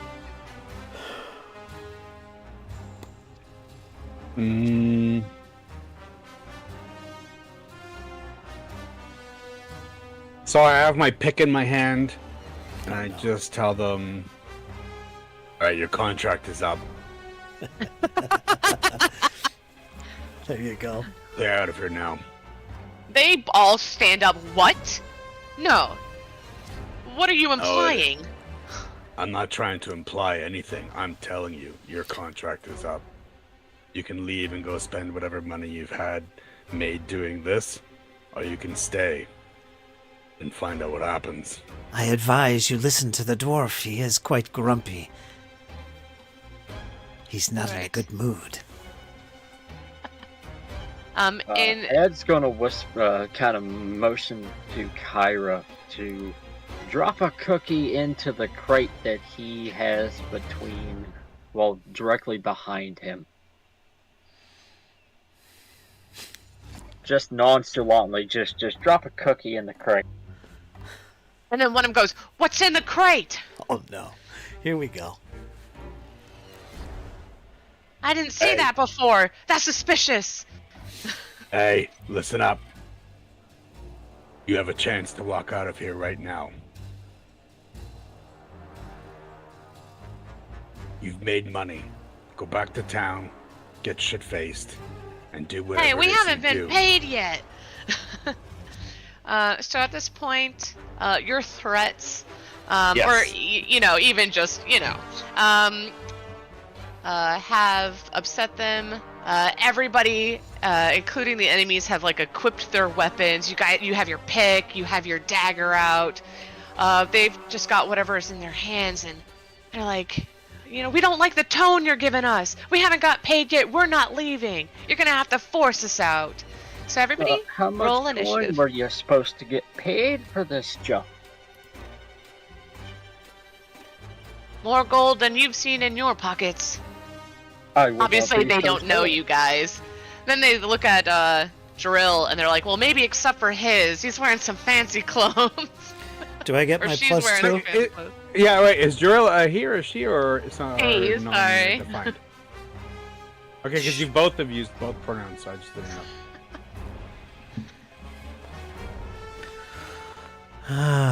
Let me see. What is that feat I have here? Swagger. Swaggering initiative. Does this count as me being in there? That's my whole point of being flamboyant into this thing, is to get the swaggering initiative. I get a +2 circumstance to initiative, and I get to interact to draw a weapon, which would be my rapier. So I'd have 2 weapons out at the start of combat. Yeah, I say so. You're kind of flamboyantly rushing around, trying to get advantage on the enemies. So yeah. I am going to have to improvise and draw a box, because that is the crate. Actually, you know what? I'm not going to draw the box. Just remember that it'll be right here in this little corner. Damn. Where Eddard put it down, but I'm going to put Cubert's token in there. Okay. I got a freaking 15. Cubert. I got a 10, Fred. I really don't want to hear it. Yeah, these rolls are horrible. Yeah, what could possibly go wrong in this shit? Let me see. How many hero points? I got 1 hero point. All right, so I'm not going to use it now. All right, so 15 it is. All right, and we just need Kyra. Kara's in, but her number's not showing up. There we go. Oh, there we go. 1, Fritz rolled a 2, I rolled a 3. All right, Lovely. That's bad. yeah. Wow, a 10 in total, Kyle. Yep. I didn't spec into wisdom. Kineticist is constitution based. Oh yeah, I did see that, and I thought that was quite odd, but also glad, because Constitution doesn't get enough, I guess, appreciation or usage. Yeah, like it don't Other get than enough HP. love. Yeah, and Fortitude. So anyways, the first one to act is, I will add this so you guys can see its name. It just says Stubborn Stranger. And then there's Wrathful Stranger. And then Poetic Stranger. Poetic is the one that was impressed with Jarill's almost panache. There we go. Alright, so yeah, first to act is Stubborn. And they go take 2 actions to run up to Eddard. And he goes to grab the box, because that was the whole reason why they're like, hey, what's going on? What's in that box? Not knowing if cookie was code word. Not knowing that it was an actual cookie. Hey, slip it into the box. So he has the box right now. So his third action was to pick up the box. Fantastic. Next is Wrathful Stranger. Seeing that somebody's already taken care of the box, he's going to try, or sorry, she is going after Jarill.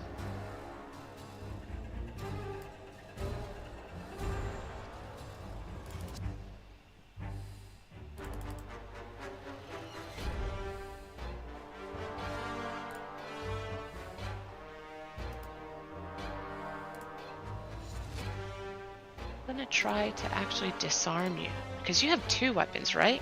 Mm-hmm. Alright, so this is going to be your reflex DC. She's just got to roll her athletics. 24. Alright, I'm going to do a test roll. Let me know if you see it or not. Nope. Question mark. Okay. I've had campaigns before where I think it's set to blind or private, and they're like, "Nice rolls, Reiychelle," and I'm like, "Yeah." All right, so then I'll actually roll the real thing. All right, what is your reflex DC? 24. Oh, she is unsuccessful in trying to disarm you. She almost gives up. She takes her hatchet and she instead tries to attack. So this will be with a multi-attack penalty since disarm counts as an attack. Is this considered an attack? She moved up to you, tried to disarm, which is considered attack, and now she's actually striking, which is an attack. Okay. What is your AC? 23. We hit. Dealing 10 damage to you. Can't prevent that. Ah! Nice sound effects. All right. Torfolin, it is your turn. All right. There's definitely something, some combat going on. Would you smile at this? Yeah, you were looking forward to something with those words, exchange of words. So he raises his shield, he bangs his pike against the shield, and he says, "Remember, I gave you a chance." And then he'll move here. Oh boy. Alright, so it's flank. being flanked. Are you not using the targeting module? I am actually not sure if that is turned on. Can you double right click? Double right click? Yeah. And that Oh should yeah, hey, target. look at that. All There you right, go. nice. All right, so he's off guard for this? Yes? Yep. Before you do anything, let me add that so that way it is accurate in the rolling. Okay, he's off guard.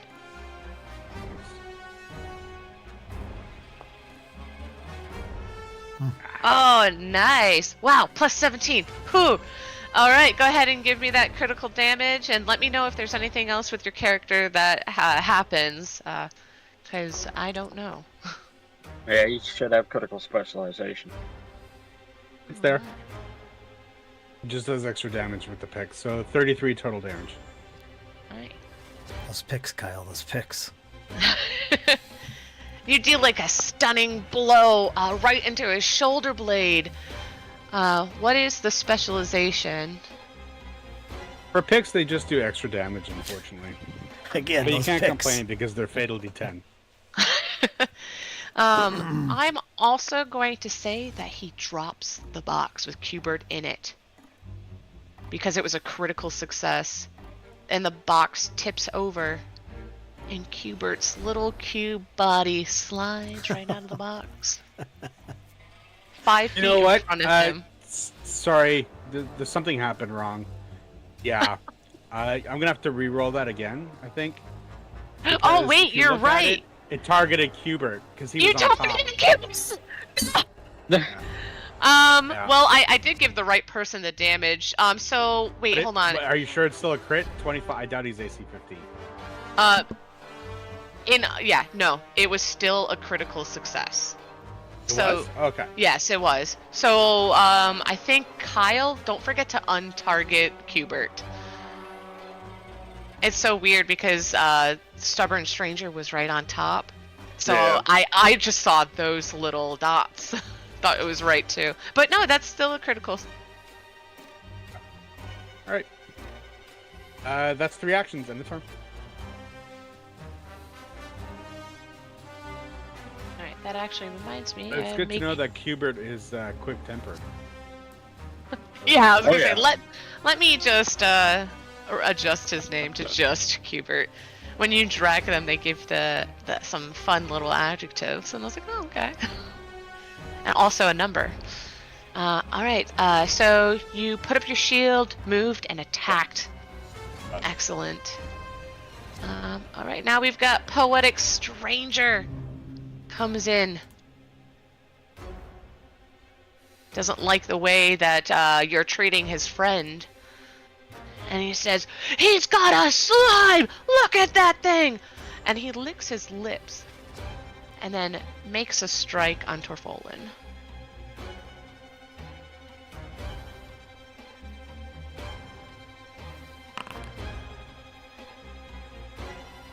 And what is your AC?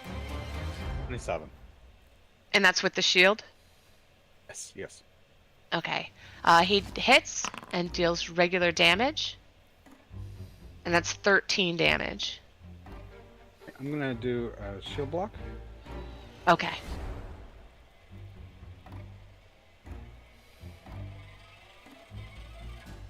Okay, now when I do, it's an aggressive block. So either he gets shoved back 5 feet or he becomes off guard until the start of my next turn. He chooses. I get pushed back. He is kind of taken back by everything. And he moves forward as his final turn. Okay. How much damage did you say it was? 13. Is the damage going to show up in the chat? Because that's easier to apply to my shield. No, only because it has the specific details. If you need to know damage type, especially because you're a dwarf, I'm sure you have resistances, but maybe like part of a bloodline. But this one was piercing. Okay. So just 5, because my hardness of the shield is 8, so it's Sorry, 5 damage bludgeoning. total to me in the shield. Okay, yeah. Good. Wow, that's a good shield.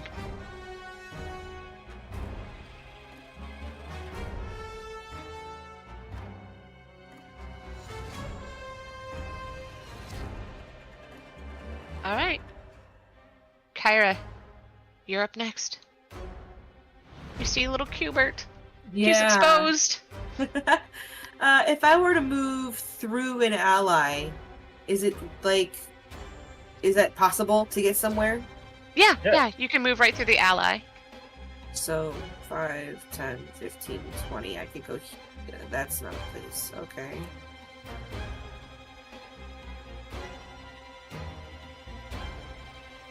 Hit spacebar right there, and then you can go over. There you go. Yeah, there you go. I'm like, how does this work? There we go. And I wanted to use a spell on Cubert. And I don't know if it's gonna work, but I'm gonna try to cast Sanctuary. Nice. Oh, there you go. The spell works. Sweet. That's my turn.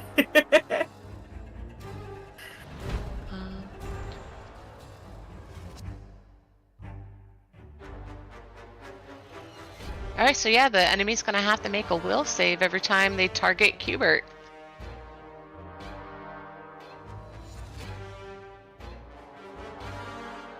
Alright, and last but not least... Oh wait, you must have clicked next because we're already on Drill. So we're not last yet, we're second to last. Alright, Fritz, what do you have for us? And I think Edard is after me. Yeah. Tumble through. I want to tumble through this guy. I want to twist under his arm. What is he armed with? I'm sorry, what was that? What is he armed with? She is armed with a She? hatchet. She. Alright, as she's taking a swing at me, trying to take my weapon, I want to kind of go underneath her strike and roll off her back and try and get behind her with a tumble through. All right, go ahead and acrobatics, right? Yeah, I basically want to get here. Is this an attempt to get panache, perhaps? We shall see. We shall see. Okay, let's do the acrobatics. A 1. Yes, a 1. A 1. I'm gonna use my hero point. Screw it. I'm gonna re-roll that. Okay.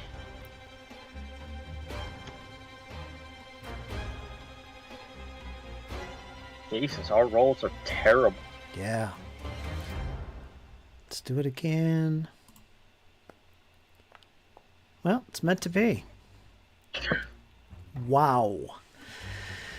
That Well, is incredible. I've never seen that before, ever. you're Oh welcome. my goodness. You are welcome. Oh no. And I've been in some pretty damn tough fights, and I've never seen that. 16. That's crazy. Reflex DC. Failure means I end my movement in the space I'm in. So basically, I wasted an action doing nothing. There's no critical failure. And it would be a critical No. failure. There's 'Cause I- no critical failure for tumble through.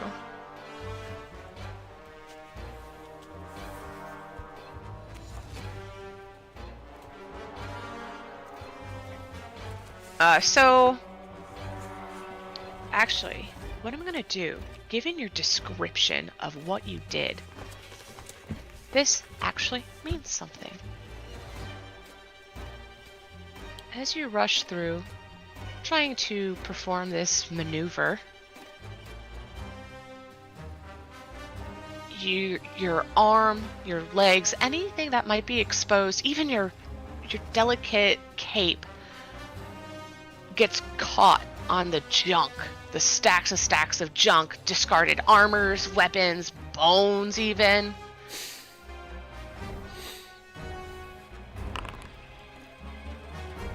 You take 1 damage I do? from the surrounding trash. Yes. It's piercing damage. Boy, you're a brutal GM. Damn. All right, well, I'm going to try it again. Actually, I could probably just move around the guy, but I want that panache. I'm going to spend my action doing it again. Okay. This time I'm going to slip under his legs. Oh my. With a 27. This time it is a success. And that means panache. So eager to click that. Oh, yeah, panache. So All right. that'll put me on this side, which is where I want to be. I got 1 action left. What was I going to do here? I guess I was just going to attack with this. Bon mot? Not yet. Confident finisher. Yeah, I'm just going to slap at him with my rapier. So this will be my first attack, I believe. Yeah, tumble through some movement. You're good. All There you right. go. 34. 34. All right, that's a critical success.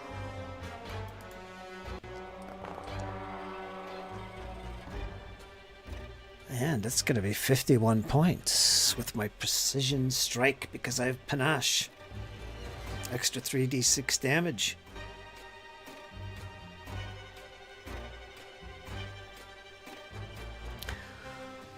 Feel free to continue to describe to us how you completely slay the wrathful stranger. Who would have been off guard as well.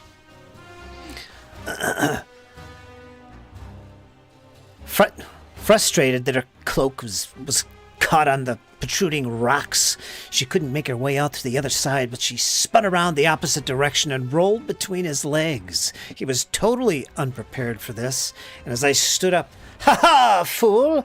and I pronounced my attack, "Left quarter high," and I slashed down across his torso, and then I slash upward, and then I stab through his chest, or her chest. It is Finishing the gruesome, fool it off. is brutal, and you certainly do. You are quite Alright, welcome. That was And with that, Eddard, top that. Okay. And I'll take a bow. Okay. All right. You see all the metals that are attached to these, like pendants or necklaces or stuff like that, begin to kind of levitate as we channel the elements. Now, this also gives me a one-action kinetic blast, which I am going to use on this guy, and I'm going to be using metal as my element. I am dual, so we're just going to attack this guy with a elemental blast.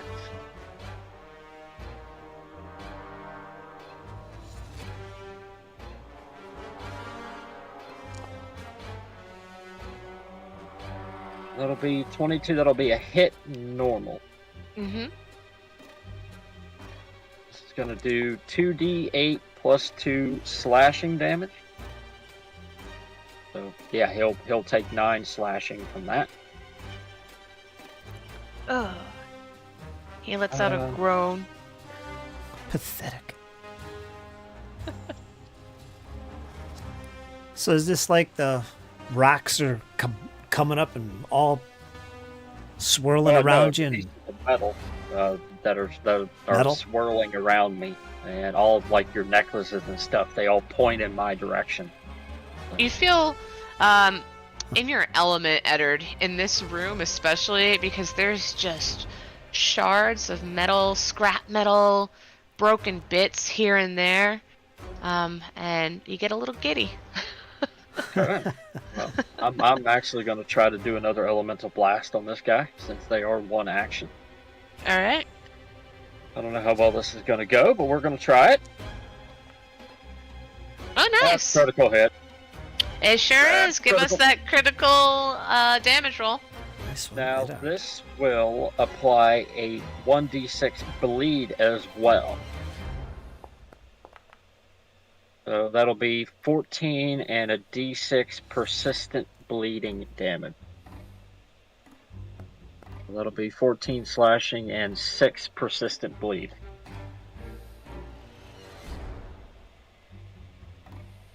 Alright, and persistent bleeds at the end, or sorry, at the beginning of their turn, with the save at the end, if I recall. Yes.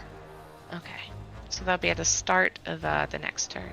Hmm. So he And took that's that all I got. 14. He took that 14 damage. We'll save the d6 for his turn. Sounds good to me. Nice. Near death.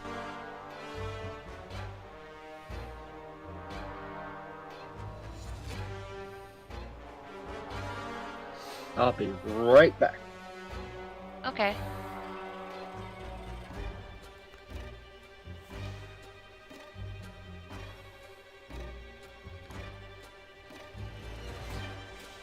Right, that was the end of his turn, though, right? Final, so, yeah.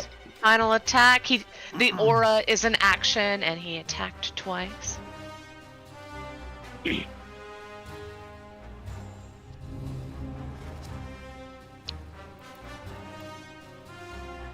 So very much in shock. We've got him surrounded. Yeah. The stranger takes a step back, and he's going to attack Torfolin. He doesn't like being surrounded. Especially so injured in the way he is.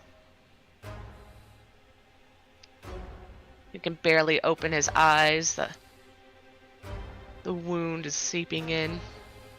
Alright.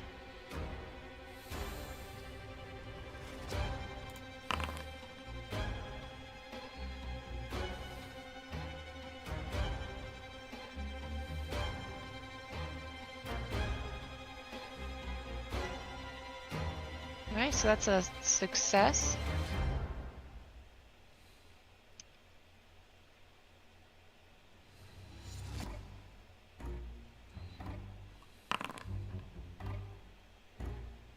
And it only does 11 piercing damage towards Torfolin. Messing with the dwarf.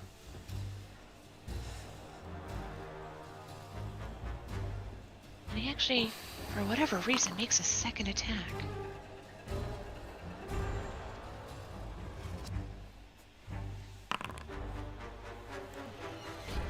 Also successful, dealing 10 damage this time.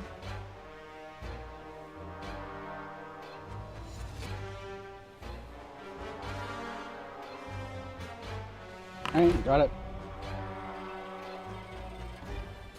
And it is at this time where he actually, the blood is starting to flow so thick from the attack from Eddard.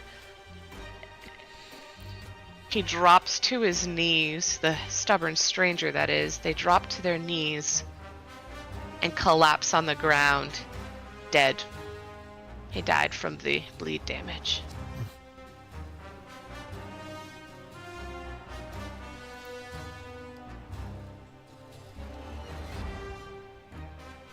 Right, Torfolin, it's your turn. Okay.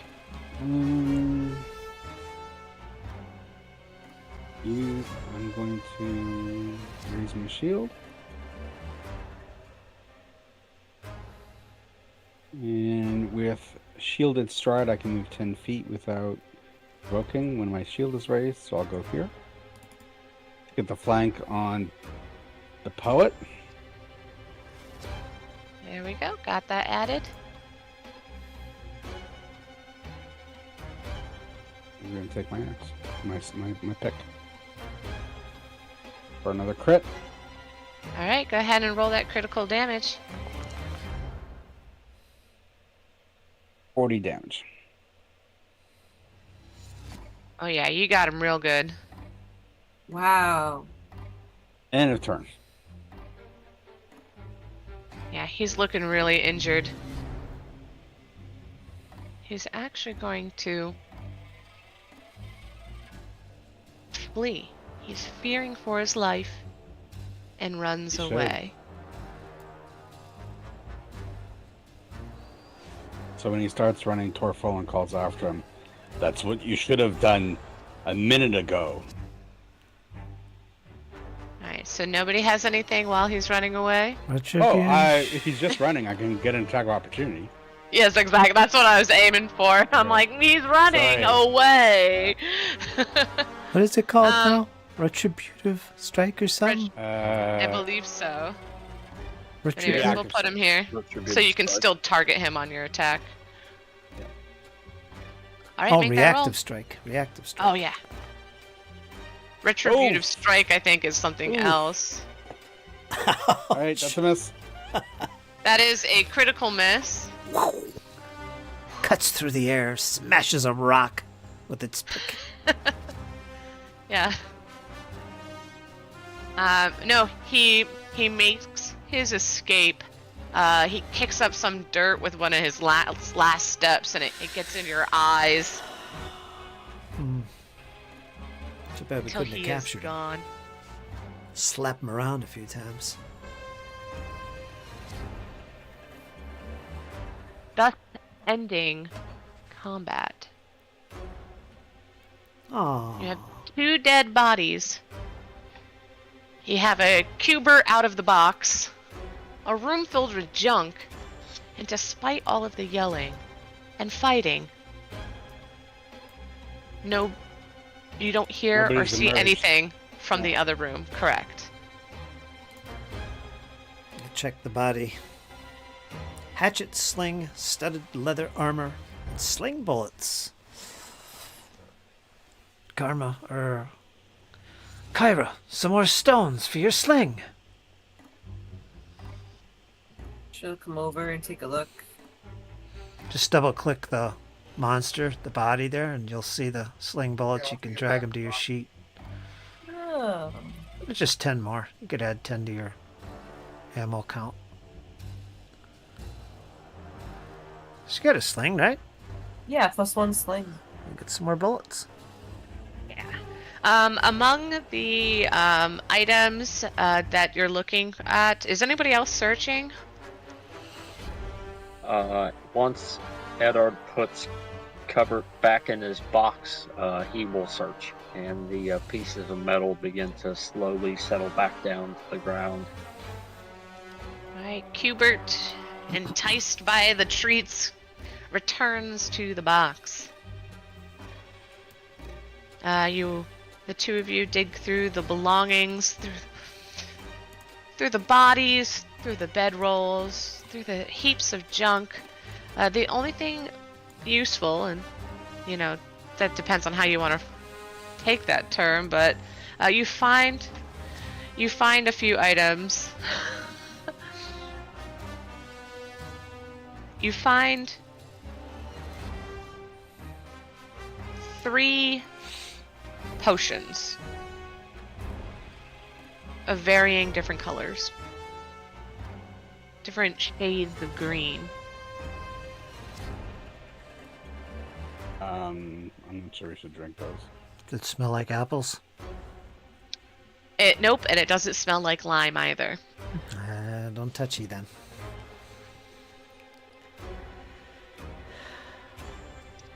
Alright, so do you decide to leave the items behind?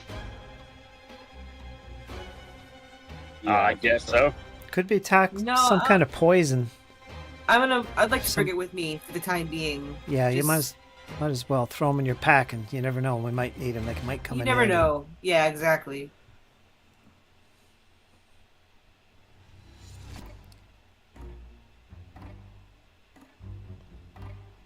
By the way, I'm up on that right up here, peeking through, watching while they do all the searching and pushing around.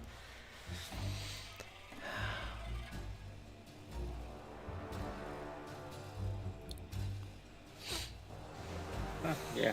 Eddard Alright. will just kind of pick up a short sword from the body and just kind of hold the box in his other arm there, kind of tuck it up underneath his arm, kind of almost like he's nuzzling it a bit. Almost like you're pretty sure that he's almost like rocking the box gently, but you cannot confirm nor deny that. Kyra, you were taking 1 potion, right? I'll take them all. Okay. 1, 2, 3, 4, 5, 6. Ooh. Oh, okay. Heck, the amount of potions you found could fill the box that Cubert's in. Bringing up the rear, you hear all the Might glass have to, clanking but around. that many. Here comes Kyra. Yeah, Yep. each of them had 3. So yeah, collectively you've got 6 of these corked little glass bottles with that's some sloshy, some real thick. Some of them you swear moved on its own inside the vial. But They look like the slimes.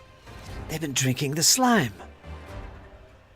and even seeing the mouths of those that have been slain, the colors match and consistency found inside the bottles match what was like stained on their faces. He said it tasted really good, though. They were drinking the they? slime. No, no touchy. So that's probably what they are. They're vials of slime for a quick fix. Alright, I've unpaused. Feel free to come on over.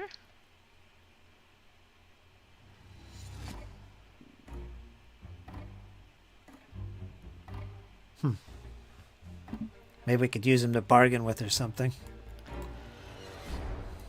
So you walk into this next chamber. It's a very peculiar one. You see a hunched figure. Technically he's in dark robes, but this was the best token I could get. He's supposed to look a little bit off and creepy. But he's muttering. He's rather dapper. I know he is.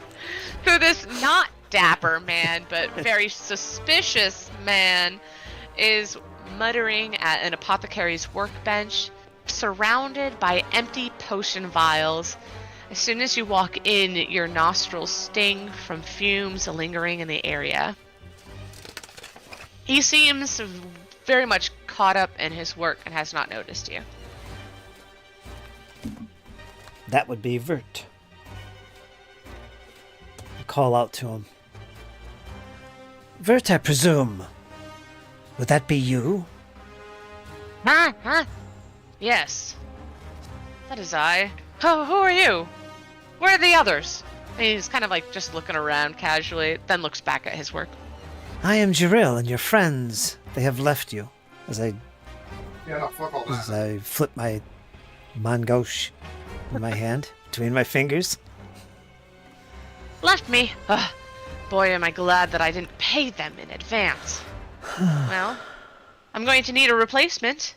I'm here, collecting the slimes, trying to concoct some sort of potion. I'll go into further detail, but if you happen to have the time, would you be willing to work for some coin?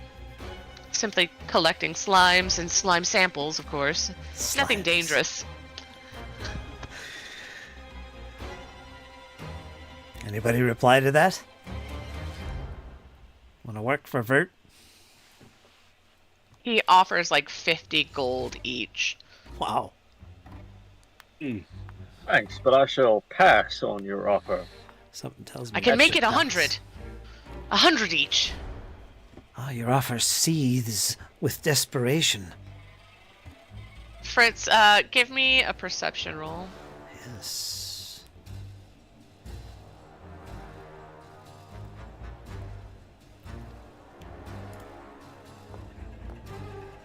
Haha, 3. Um, 14. You're almost half tempted to take the offer because that is a fair amount of gold. But take that as you will.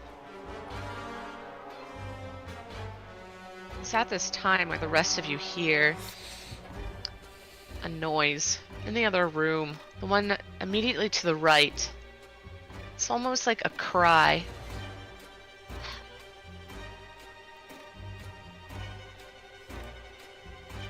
I think you cut What out was there, that? Graham. A cry? It sounded like a cry. Something to the right, one of those chambers. Is that this area that I'm indicating? Yeah, to the east. Yes. Yeah. So yeah, directly to the east. As there is another opening to the northeast, but this one came directly from the east chamber. What is this structure above him? This is like a little shed or a bridge, or what is that? It's like a small shed, just some shelter. Yeah, he's down here doing some work with the slimes. He's figured something out. He's probably putting them in Roland's vials, gonna run to the east. handing them out to these guys. Eddard will kind of follow behind, hearing the scream. And as you're running over there, I'm going to pause you because you're about to... Well, Kyle, you can go ahead and move up if you're moving right behind. Do you want me to move back? No, you're good. You're good. Before you run into anything that might be hidden. So as you run into that room, Wirt, which he'll admittedly say, my name's Wirt Wallach, I have this offer to make you. As you rush into the other room to try to locate what the heck was that noise, is someone in trouble? Let me help. Wirt's like, not that way. There's nothing for you there. I promise I can pay. This is nothing. And he's really trying to downplay what you've just heard. And you come across a very terrible sight. You see 3 individuals writhing in pain on the floor. There's smashed glass everywhere, and inside this room, slime drips from the roof down and glops onto the floor. These people are definitely in need of some assistance. They are in a lot of pain. Their eyes even sunken in. Edward's gonna yell back, Kyra, we're gonna need your assistance over here, right now. Yeah. Yeah. Okay. And Kyra, as you make your way closer, one of them kind of reaches out and points towards the broken glass, and they repeat, "Help us!" And then one of them coughs through this slime-covered mouth. The potions, they've made us sick. And even all the way back there, Jarrell, you can hear this. It's echoing through the cavern walls. I can hear it. Can barely see it. And while they do that, I want to draw my rapier, so both weapons out, and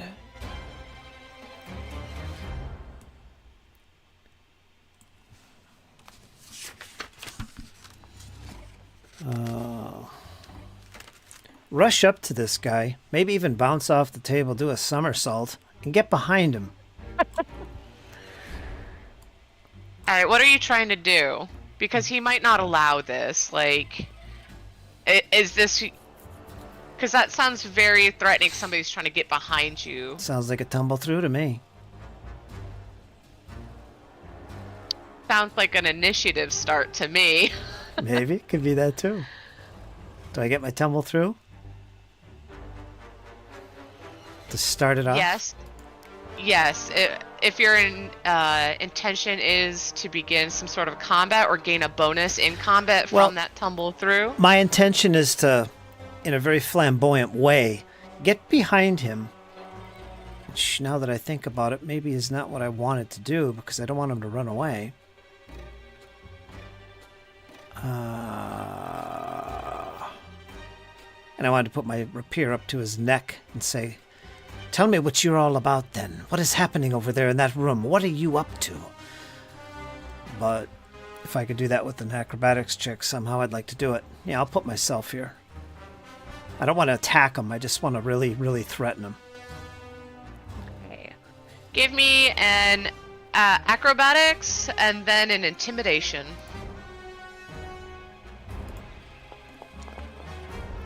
Yep.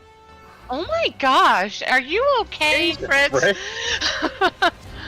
Wow, that was the acrobatics. Sometimes it turns out. I'm so You surprised. want my dice for a moment? So that would be a critical fail, I'm sure. So Alright, so he stops you from tumbling through, so go ahead and return to just in front of him. Think. And he just just steps back a foot and kind of puts both his arms out, and he's whoa, what are you trying to do? And he tries he puts his hand onto the workbench to kind of cover some stuff up. And he says, "What business do you have here? If you want to be hired, you don't need to know this. I don't like your presence. I need you to leave." Edward's gonna hand the box to Kyra. And Okay, he's gonna I'll let walk- you hand the box to that, but I am going to start initiative. Okay. So let me get you all into combat. Because it will be the encounter, add these guys, add you guys. Oh, not Yeah, Bardic Inspiration. Yeah, because Ed was gonna deck him. Well, we're still in an encounter here. It doesn't mean combat. Could still work this out. Just use an initiative, right? Yeah. I didn't want to attack this guy, but He knows they're Not. in here suffering, and He he's does. doing nothing. I don't have a problem with him not making it out of here alive.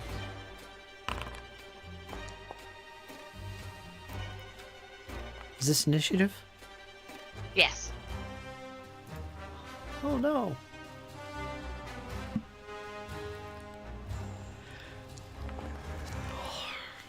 Do I get Oh, my wow. There you go. Do I get my initiative thing? No. Not with that critical failure. Can I use my acrobatics for initiative? I suppose, yeah, if that's higher. Definitely is. Quick question. So it hasn't been very long since the previous combat and this one.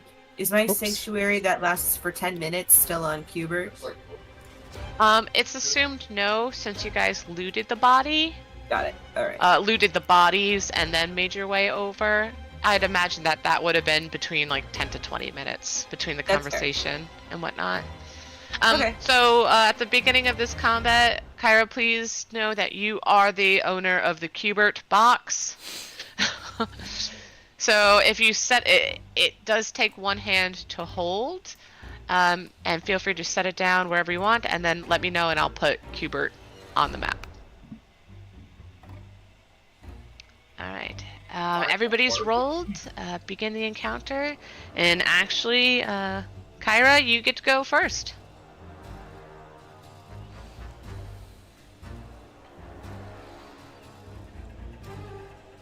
Oh no. Never have I wanted to go first ever in my life. You can also delay, but then you'll change your order permanently, unless you delay again. I'm gonna delay. I don't want to be first ever. Can I? Okay. I guess if I feel that someone is like delaying action, like spend two. Isn't that how it works? Spend 2 actions to make a delayed action. That's to ready an action, so you can spend 2 actions to ready a single reaction with a reaction. Okay. So say like the enemy gets close to you, then you could punch him in the face with your free hand as the reaction. Then I'll do the ready in action, and I'll say if somebody within my range gets injured, I get to cast heal on them. Alright, That I so want? that's... Yes, but it would only be the single action heal, so they'd have to be within touch range. I think that was how it happened last time too, and I forgot. But I'm still gonna do it. That's what I'll do. Okay. Alright, so that's these spaces and behind you. And myself, where right? Eddard is. And yourself, yes. And the slime, right? Yes, and Cubert. Good. That's my turn. Alright, technically, I think you still have an action, because ready is just 2 actions. Karma, to clarify, if you want to do the delay, you literally leave the position in your initiative you're currently at, and you jump in anytime you want. After whoever goes, when you declare it. Right. So you could And go then at you'd be any setting time. your new You know, initiative. I'm gonna. You'd have all 3 I actions. Can move. Yeah, I'm fine with that. I don't mind losing my spot first. I don't want to be first. Okay. Maybe I can move like right here, so I'm in the center area, so people can be within range of touch of me, All right, just in well, case things go wrong. That's the ready action then you're doing. Okay. And then that's it. Alright, so you moved and readied. So next is Jarrell. Hurrah! Oh. What fun things.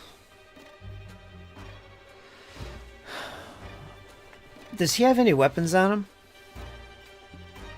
No. So he's unarmed. All Correct.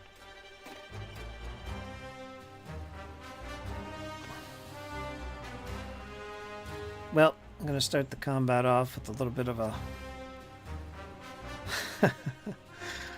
roll behind him, bouncing off the wall to get behind him, tumble through. Alright.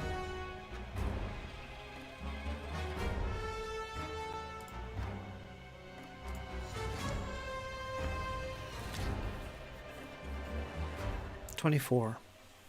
Alright, that one's a success. That's panache. Thank you very much. Thank you. And with both weapons out, I will...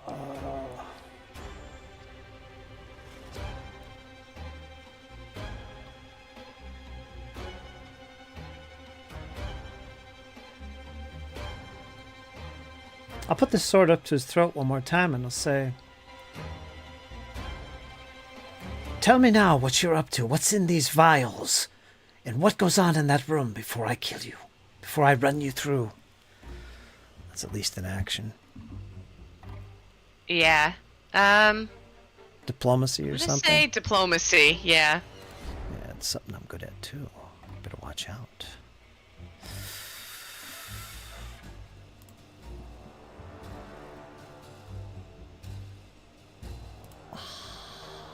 Not as good as I thought I was. Ooh, 28.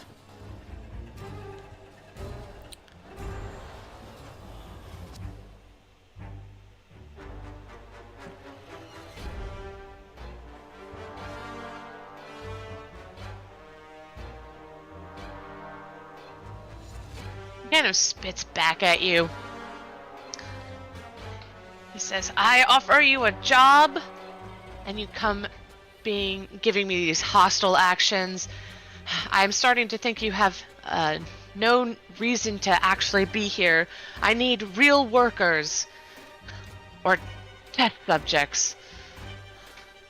And then he kind of goes into his reason for being there. He feels like a very big bad boss, just trying to oh shoot, what's the word for it? I'm at a loss here.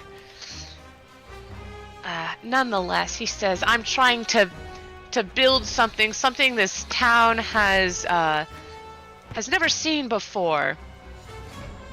It's going to be the ultimate brew. I need these slimes. So he's talking about inventing a potion, but he doesn't tell you what the potion is. Just that the slimes are involved.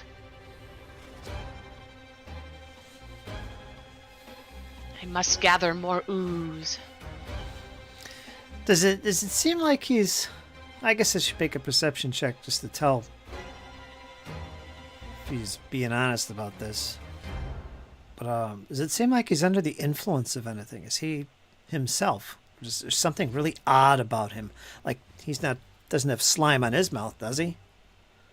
He does not have slime on his mouth. You're pretty much right up next to him. Heck, you got your sword out. He doesn't seem like he's out of sorts. Just eccentric, maybe. Determined. Alright, so what did I do here? I got behind him with panache, and then I spent an action talking with him. Do I have any actions left after that, or no? Well, panache is just a reaction of tumble through, so you should have one action left. Tumble through, talk, and then... Ah, jeez. I guess I could clobber him. That is an option. Again, Just knock him out. Again, he's got those people suffering in the next room. Didn't want us to go see them, and is like tried to buy us off. You did hear Context how should be clear. there's a gray area.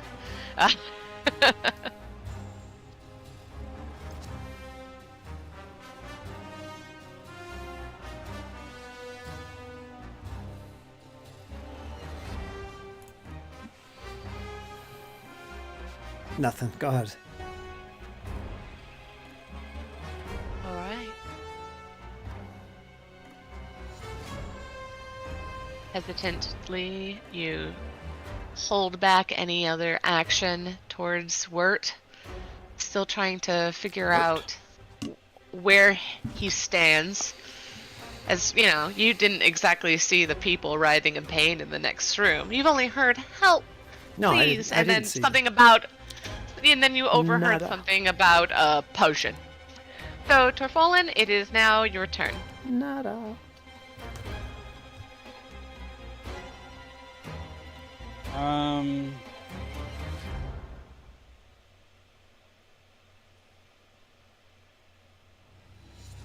Oh, sorry, Torfolin, can you please make a reflex save?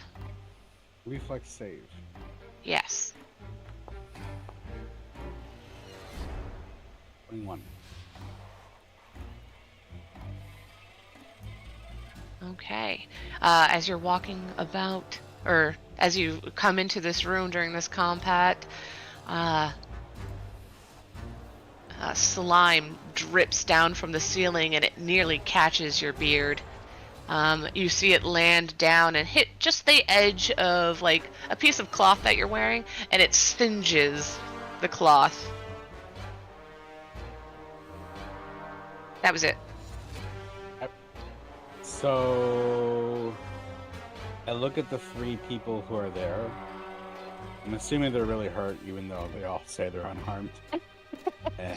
Don't believe everything you read. Okay. And I just say to them, I'll be right back. I love it. Oops.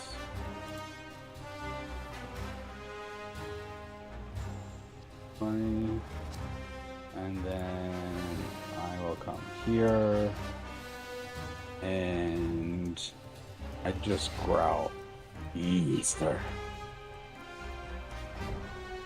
And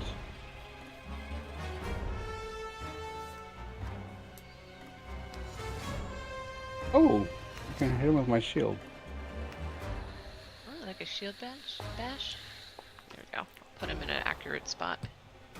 Nice, you succeeded in a critical hit.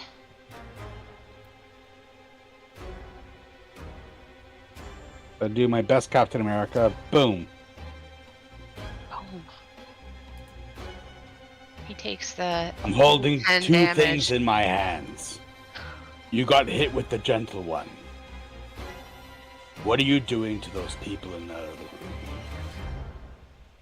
He's kind of cowering. So if you are really asking that, that'll be an action to kind of like force like an answer from him, like almost like a request. So Well, that I would don't be a have diplomacy. I don't have the actions for it. You don't have the I actions? for it, so that can just be roleplay. Okay. I'll never tell you. He's really, yeah, I know, right? He cowers though at the, just the strike and the force from your shield. You've even knocked some things off of his alchemy table, and he's definitely fearful of you. Alright, so if you have no more actions, it is now Eddard's turn. Much as I want to beat on this guy, kind of feel like our attention needs to be turned to these guys in here. So, I'd like to go in and see if I can pull this one out, maybe drag them out of the room. Okay. Get them away from the ooze, away from the slime, if that's possible. Yeah, you can go in their movement, interact to pick them up, and then move them again at half speed. Alright, so I need you to make a reflex save if you are walking into that room. Yep. 1 sec. Yeah. Enough hero point. Okay. Good call. Much better. Alright, you dodge the dripping pieces of acidic goo until you reach whomever you're trying to interact with first. Okay. So put you there.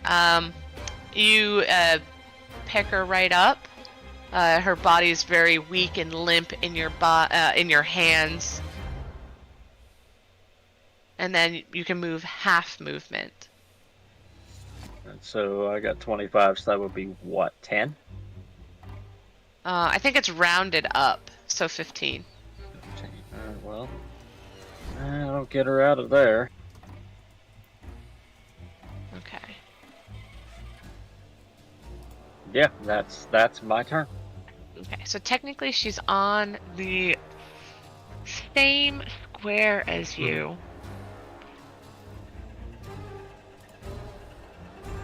And you begin to not many things scare you, but your heart sinks as she begins coughing up liquid. It's not blood, it's not saliva, it's chunks of gel and green ooze. Her flesh melts. Next thing you see is just your bare arms. And when you look down at the ground at your feet, instead of this stranger, you see a gelatinous ooze-like creature. Did the flesh just slough off the body? Yes, so her skin and her flesh, just crumbled and not crumbled, more like oozed out, and she became this ooze-like creature, was transformed. And I have no clue what's going on in there. So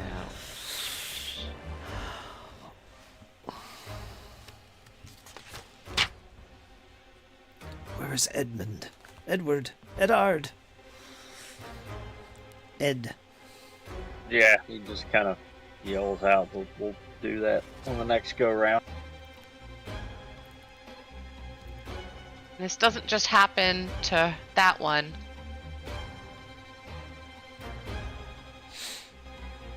But the other two as well. Where's the light sources coming from? So there's just, good point. I guess there aren't lights up past that point. But it's peeking in through the main room. It's assumed he might have like a candlelight at his chamber here. If not from the shed, then at his table. And then maybe one of the adventurers has a torch. So you guys have full vision in these, and then we'll say moving on. Thanks for that reminder. All right. So instead of people, there are now 3 sickly, very gelatinous ooze-like creatures. Just what I get trying to be the nice guy.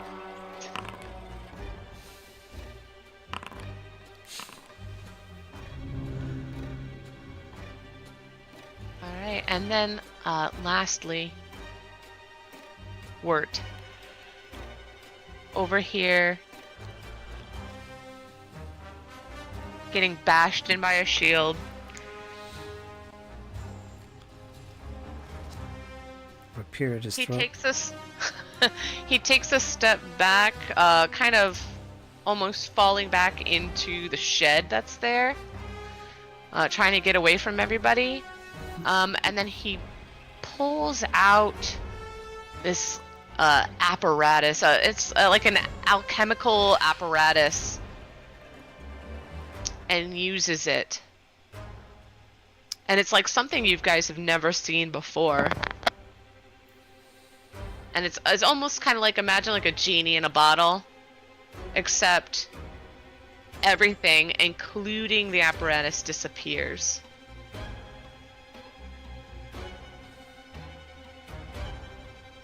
And he is gone.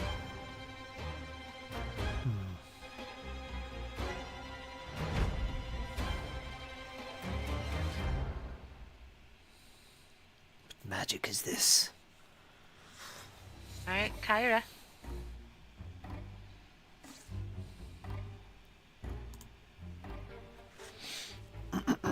Well, now that he's gone, I'm not needed over here. Go to Edward. To Eddard. It's not all close. Like, y'all are just part of my family at this point.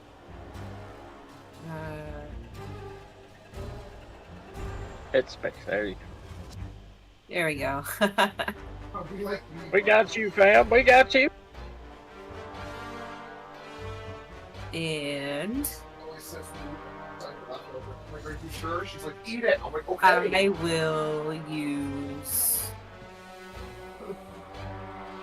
These are bad slimes, I'm assuming. Like, they have a detect. Isn't there one like right in front of Eddard? Yeah, there's one right at his feet. Right. So kind of it's putting them both off guard. I kind of want to offer it a cookie. Is that a bad idea?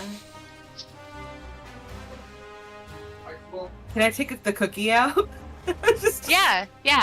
You know, as a single action, I'll let you take the cookie out and offer. Because it's just basically like extending your hand out. Yeah. Maybe a... Here. Exactly. wasted nothing by her. Like a little... Like, Like a little pseudopod, like a little almost gel-like arm reaches out, but then it comes back in. Oh, okay. right. So you're holding this big box, and you now have a cookie in your hand. Can I feed the cookie to our slime friend? Get food you can imagine. Yes. That you are. So you've Okay. moved, you've done that interaction, and then you put the cookie in the box, and then like you can feel Cubert and his like cold little body, and then all of a sudden there's no cookie. Alright, so remember, going forward, the Sweet. cookie gives Right. that +1 to attack and damage rolls. Boy. Right.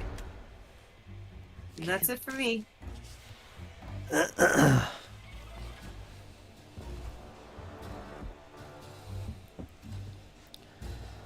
Alright, Hmm. Jarell. So that guy just disappeared. Somehow. I assume it was magic or something. Yes. Ah. It's Well- a glass alembic, which is an alchemical tool.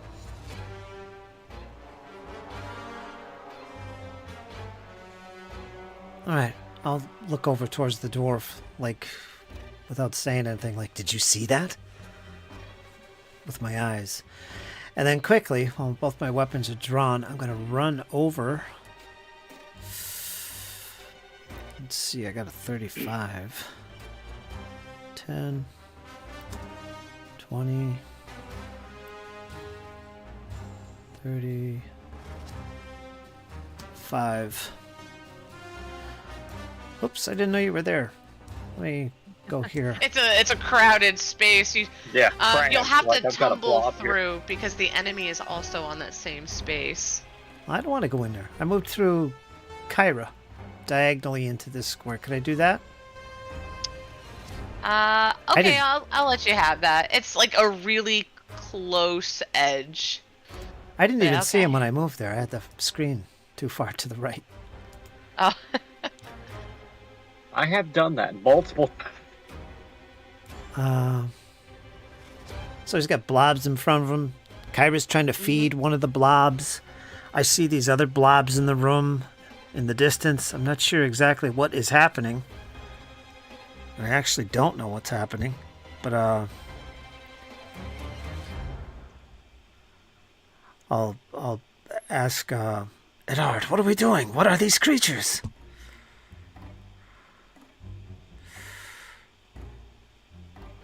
I don't know. Yeah, he'll just kind of look to Drill. Dispatch it.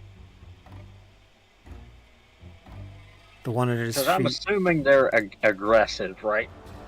Well, Kyra's trying to feed one. Beef. It's trying to feed one I get that, because like, it didn't once a seem month. like it was That's attacking, why and it almost took it. they are in initiative, and they are aggressive. Just they they are? haven't had a turn yet to show. But you do get that, impression that they're not here to be helpful. All right. I tried to reflect that when it retreated its hand, like "Werg," but they're faceless. All right, I'll use my already in action, already in attack. Okay. If these creatures attack, like Edard, or attack me, Okay. I will attack as a reaction.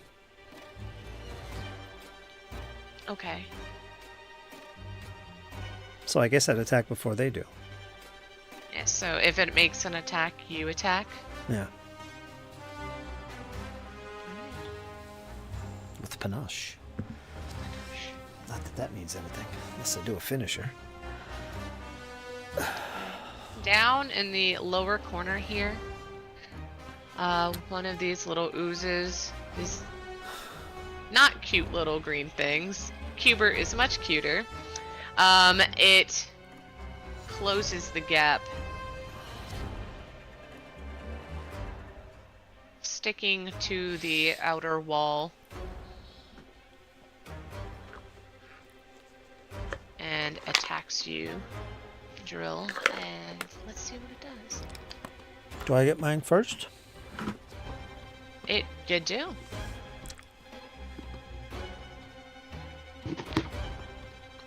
As it reaches towards me with a pseudopod, I lash at it with my blade.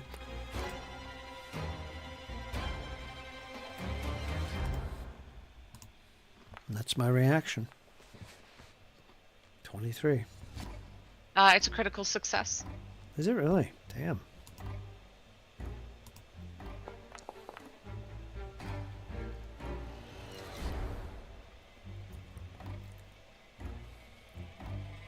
A 39. Yeah, you get him, Fritz. It's piercing, I believe. Oh, actually, Precision damage and Precision. piercing.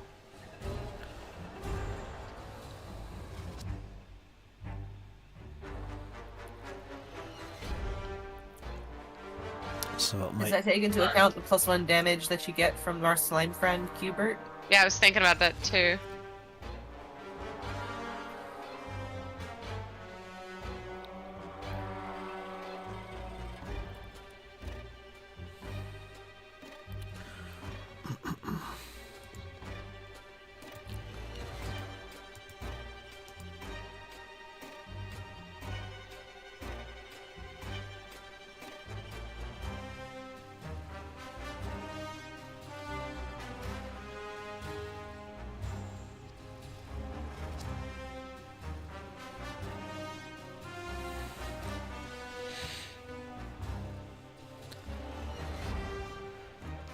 I'm at a loss here. Did not mean to have you roll that. I'm gonna have to do math. Hold on. Yeah. So it got resistance. Oh yeah. To just about everything that you've Yes. got. So All right. there's- So it's optionally you can re-roll a regular one, or I'll just do math here. So it was a 2d6 plus 2, 3 precision, and then your deadly d8.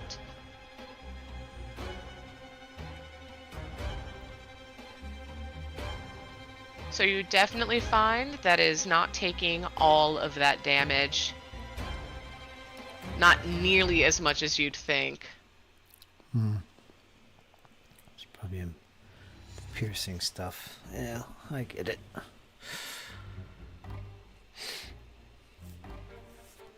Alright, that was my reaction anyway.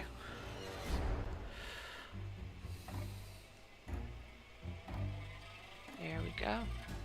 Alright, so it's going to continue its attack. Like, actually attack.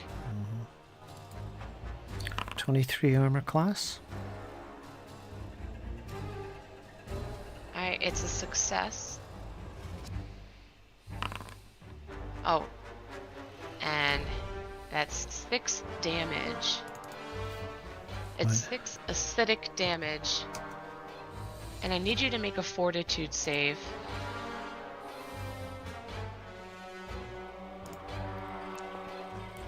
Wow. That's 6 ones in a row. Huh? Damn. I'll never play again. I'm always the GM. So- This doesn't happen. So I am gonna give you a hero point. I've been trying to keep up with that, so I'll give you a hero point. If you want to use it now or later, that's up to you. I'd use it now. I know I would. Okay. So watch, And folks, you as know- I do another one. And everybody else, give yourself another hero point as well. I'm really bad at that, and I should have Wow. done it again at some point, either with the diplomacy and talking in the previous scene, or the previous fights. So I got a 16. Guys, this is not looking good for your character. Darryl, you become paralyzed. Looks like The- we're fighting the ghouls literal all over again. condition of paralyzed.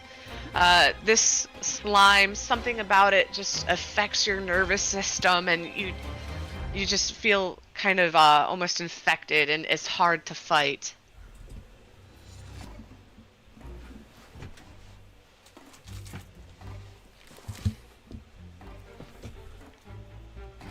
And then the creature goes to attack again, making it its second attack after moving. And even though you're off guard, that one still misses. Alright, Torfolin. You hear the cries in the other room. The Yep. guy went but- in a completely different direction. What do you do? Wow. So Torfolin's going to do a seek action to see where Mr. Invisible Alchemist went. Okay, go ahead and roll perception, and then let me know if you have any feats that help you look for things.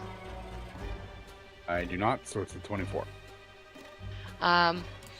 He is gone out of thin air, I'm paralyzed with panache. paralyzed with panache. As your first action, Torfolin, you, as hard as you try, and you try really hard, that was a good roll, you still, It was an 11. you don't see anything. Well, your total is a 24. That was pretty good. You do not suspect he's there at all. Okay.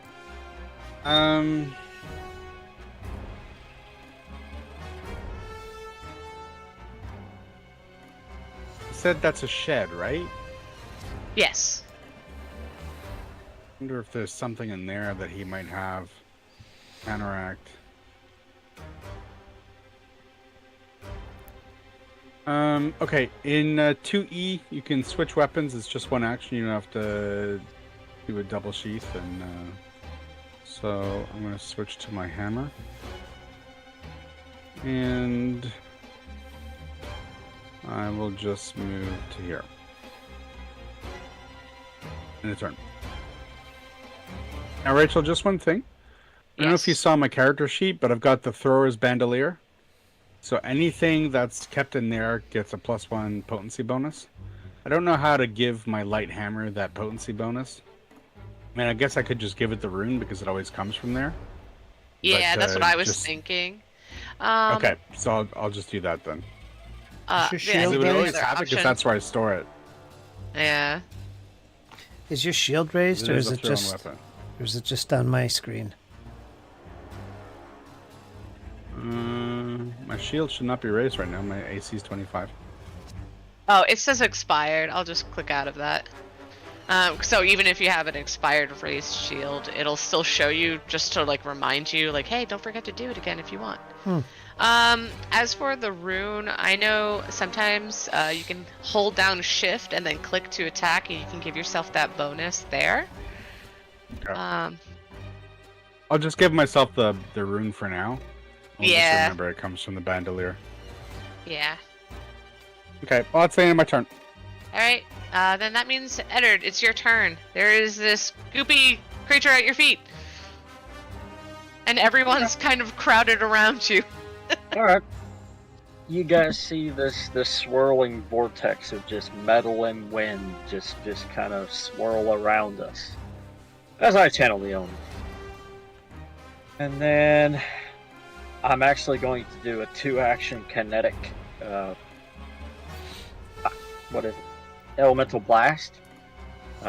Using the air element, and I have versatile blast, which means instead of air, it will be cold damage.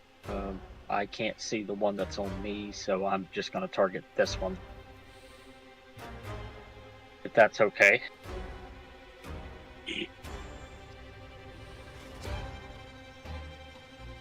All right. Sorry. Could you repeat that? I had launched a window and it was like in Foundry, and it was way too big. Couldn't see I anything cannot- beyond that. I cannot target the one that's on me, so I'm going to target this one because I imagine they all have the same armor class. But the attack You would imagine, but I like to switch things up a bit. But go ahead, and I will keep in mind the differences, if any.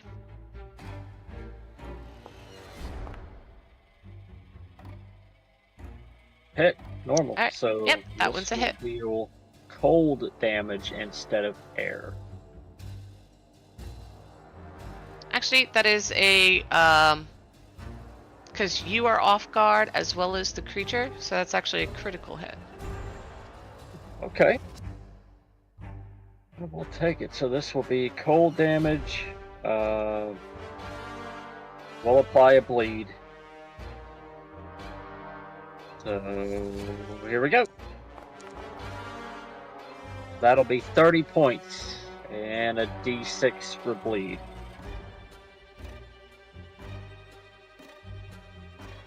Yep, that is 30 points of cold damage. Yep. Alright, it was applied to the creature. Alright. How's it looking? It's not at half health. It's injured. That's all I can do. 2 action elemental blast.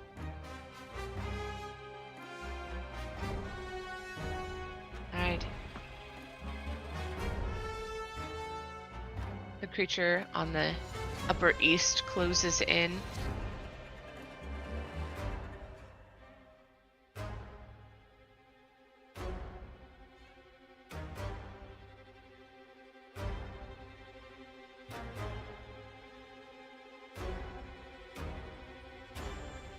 And seeing it's one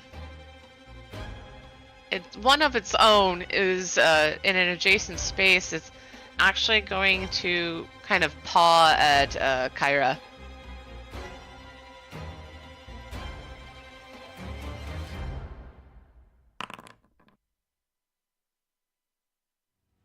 What's your AC, Kyra? 23. Okay, so go ahead and give me a fortitude save, because the attack does hit. 42.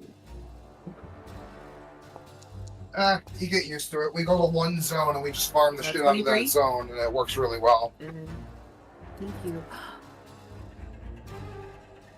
You got a 23? Alright, so you fight through this this feeling, and you are good, but you still take 5 damage. 5 acid damage. Alright, let me figure that out fast.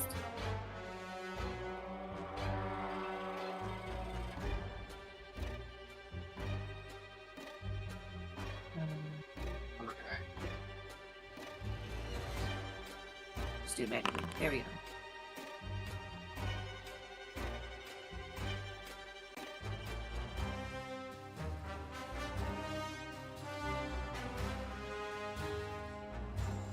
Alright, and then the creature and tries to kind of reach over through this tight space and kind of it tries to throw you off balance, but it's unsuccessful, and Torfolin kind of like keeps you in check and balance by being behind you.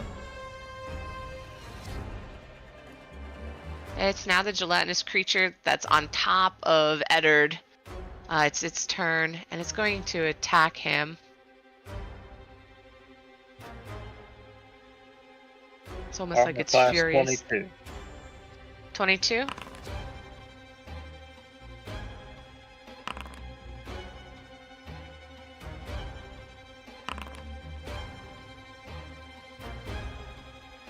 Alright, it makes 3 attacks on you. It is just going to town.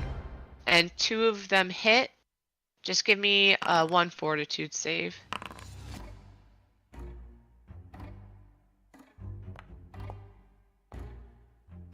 So, 16. Oh, wait a minute. I do have hero point.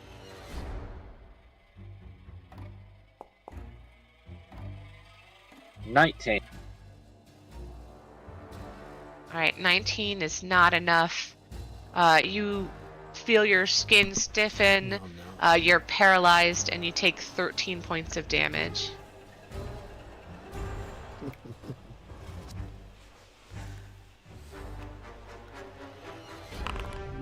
And back to the top. Oh wait, somebody took damage. Oh yeah, it took that bleeding damage. Mhm. It rolled it, but it didn't apply it, so I'm just going to apply. There it goes. Alright, Kyra, what's the plan? Your turn. Well, we have Jarell and Eddard. They're both paralyzed one, or I'm assuming something along those lines. Yes. I have a spell called Restoration. Yeah, Would my that definition decrease was the amount of probably paralysis condition? It was more For that, I'll put it in chat. Well, there's no value. There's no value. You won't lose a turn if I don't My use son it. was swinging Nope, fine. we're just paralyzed. The only thing we could do is recall knowledge. I think the GM knows when it goes away. Crystal.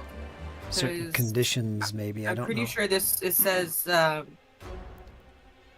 reduce the condition, reduce the value of targets clumsy, enfeebled, or stupefied condition by 2. That this doesn't count towards a condition, right? I'm sorry, I'm really new at this. No, it's all good. Some What one conditions is have that values. called? Restoration. Yeah, some conditions have values like sickened. You could be sickened 1. Enfeebled that's one that has 1. Gotcha. Alright, yeah, like lessen a toxin is if someone's getting drunk and they're doing, well, I guess drugs, since there is that in Pathfinder. Okay. This one I do not believe would apply. There's no In value on that paralyzed, case- Yeah. so it wouldn't do anything. Need something that gets rid of paralysis. Okay. I guess I'll just hit this one with my sword. I have a scimitar, so I might as well do that. Alright. And I get a buff of +1 to attack, right? Because of the. You do. Oh, I guess technically, man, I should have made it more automated and add an effect. Because technically, this one should have gotten it from Kyle's attack as well. Yeah, but it was only 30, so that'd be just 31.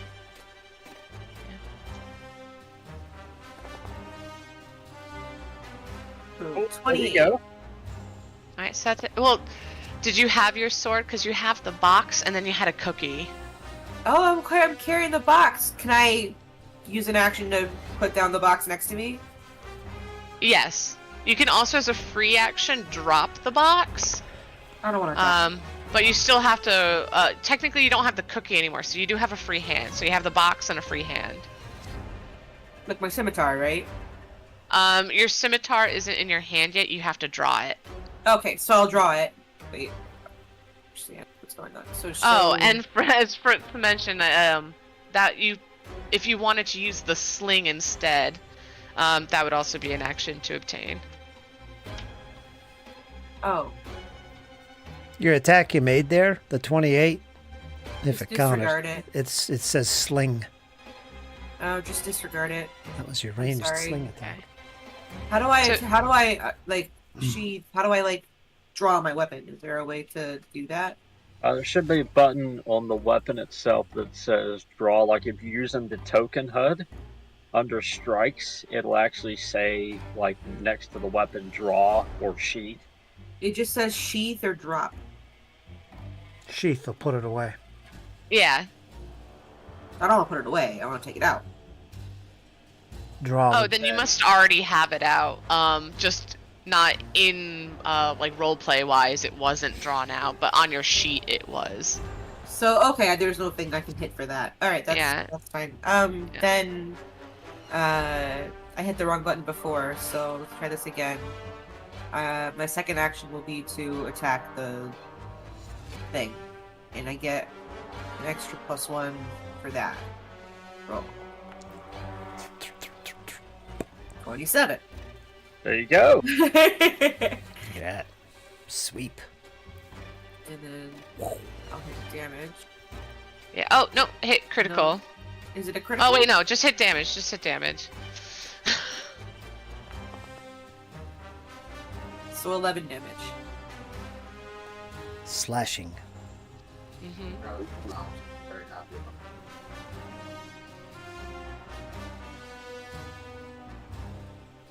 it. And I have one more action. I can swing at it again. Picture born something. You can. That would be this one. With a +1. Does your sweep kick in?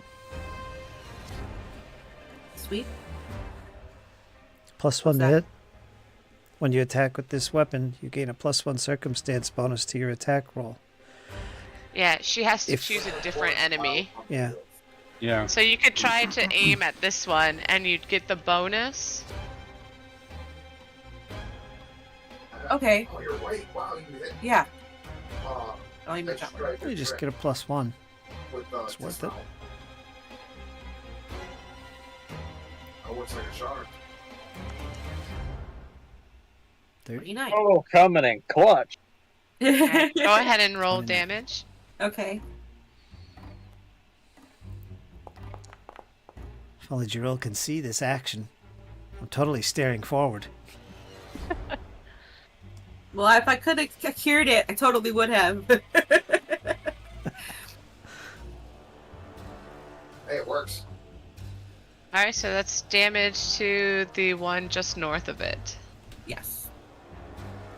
And that's it. Alright, Drill, it's your turn. Recall knowledge.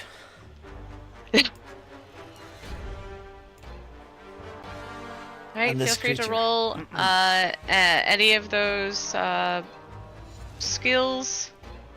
Arcana, occultism, religion, nature.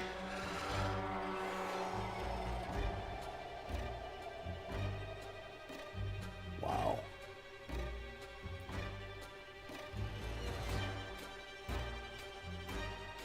Not good at any of them. Arcana. +0. Oh, religion, I got +1. 18! There you go. Turning it around, Fred. That ain't gonna figure anything out. So close. Yeah. You don't know a thing about it other than that this ooze is what's making you feel so ill and immobile. Can I keep making them since that's my house roll. Even if you fail, you can keep on doing it if you're in an encounter.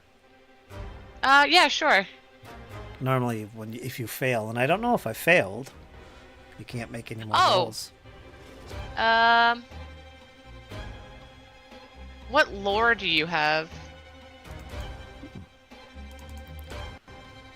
I have sailing lore. All right, never mind. Go ahead and roll your religion.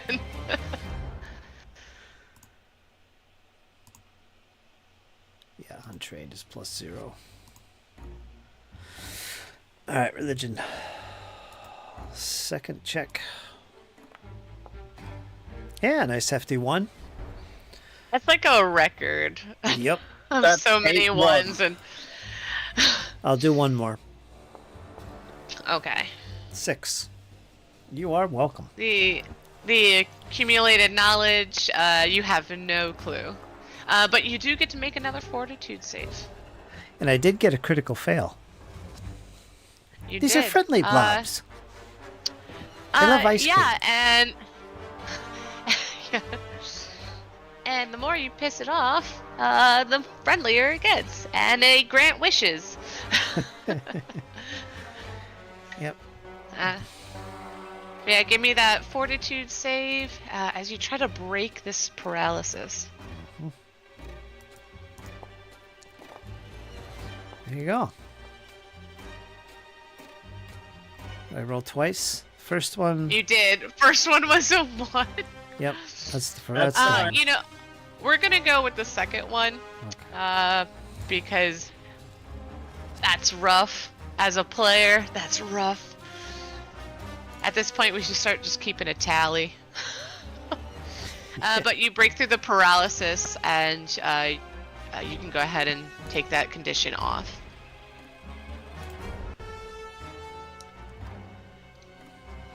However, the creature that made you paralyzed in the first place, it is its turn currently, and it is going to make an attack towards you using its little gelatinous arms.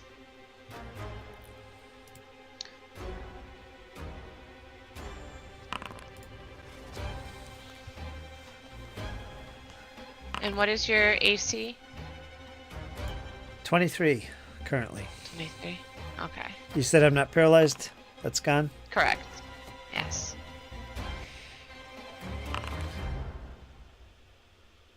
All right. The very first attack of 3 whips with its arms was a success. The other 2 miss. You take 4 acid damage, and you'll need to roll another fortitude save.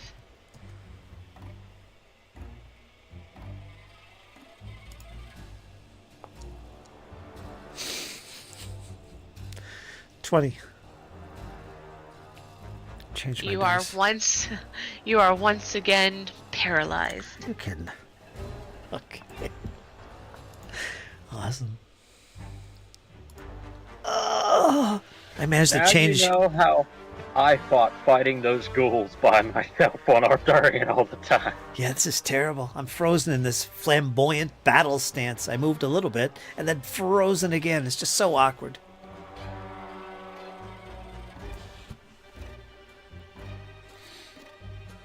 All right, Torfolin, it's your turn.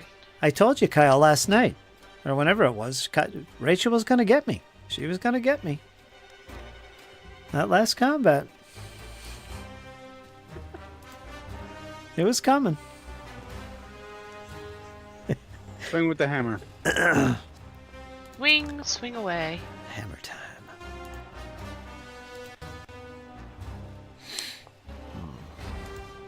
All right. I just need regular damage. Oh, it's immune to crits? Yes, please. So half that, so 10 damage. The one to the north of Magneto. This one? All right. So that was in total 10 damage. After the resist, because it's immune to crits, right? You did 20, so that's halved already. Yeah.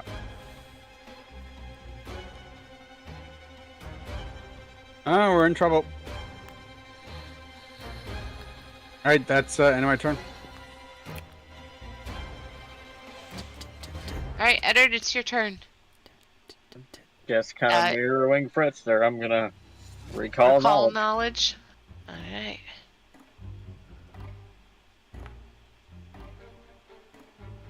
$15. Don't think so. Not enough. Well, go ahead and make your second again. roll, since you said you're going to do the same. Oh, I saw that 20 roll by.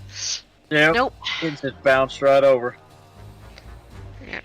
Alright, well, hell. The thing is really right in front of you, at your feet. Maybe it's the angling. Oh, excellent. You made it. Of course, he can't talk.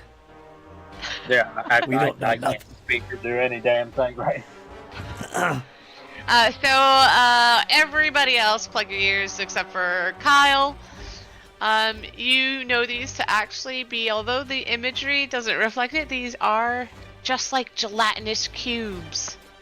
You notice that the acidic nature of them is quite different than usual. Normally when you kind of get, when you touch one, it would have like melted, you know, your fabric, your skin.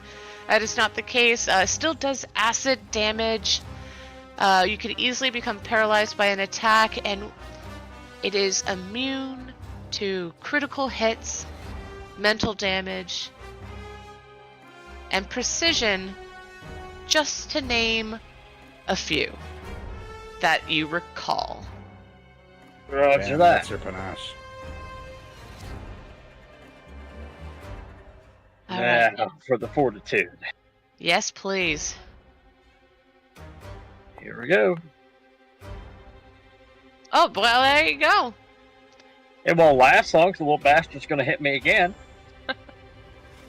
I know this particular song and dance. All right. You're actually feeling really good about overcoming that.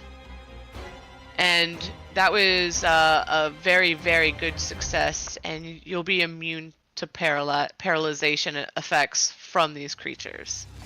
Oh, baby.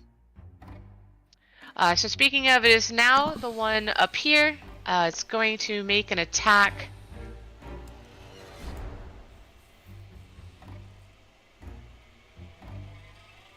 Right on the one that had actually injured it in the first place. Actually, multiple people have, but it's going to go for Torfolin.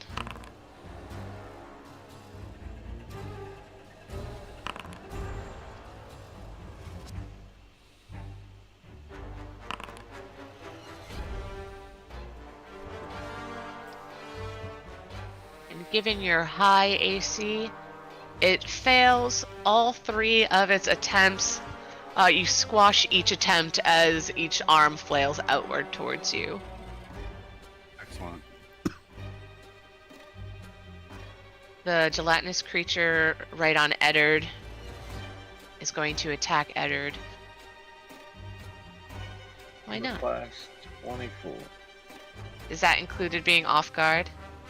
22. Sorry. Okay. For some reason, they removed it whenever I removed the paralyze.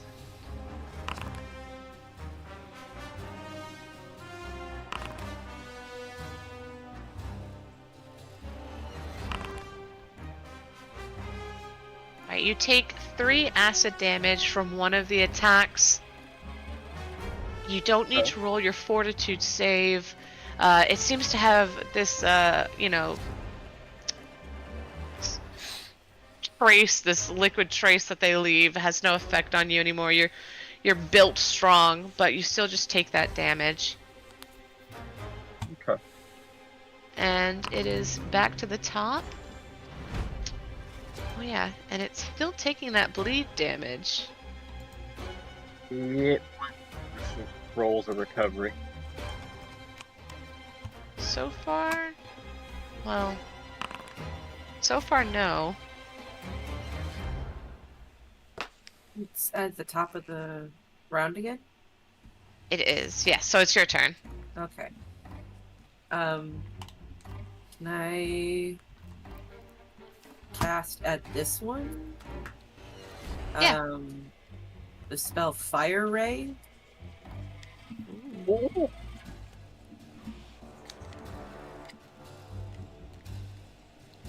And I Fire damage. Yeah, she's hitting with fire and I'm hitting with cold. Should I? I don't know if I should use my. You know what? I'll use a hero point on that. That's Oh. my luck. 15. Oh no. Oh well. So this was a spell attack fire ray towards the creature. The spell gets flung from, it gets sent through the air, and you begin to think that you're not going to make it, but it does. Oh. The attack hits. Go ahead and roll your damage. Okay. Yeah, they're pretty easy to hit, actually. Wow. It's going to take that full damage. Cool. Begins to just get a little bit slower in its movements. The charred outside just kind of like cracks as it just kind of reverberates, thrives and lives. And I'm gonna take that that win and use the energy to cast guidance on Porphyrin. And that's it.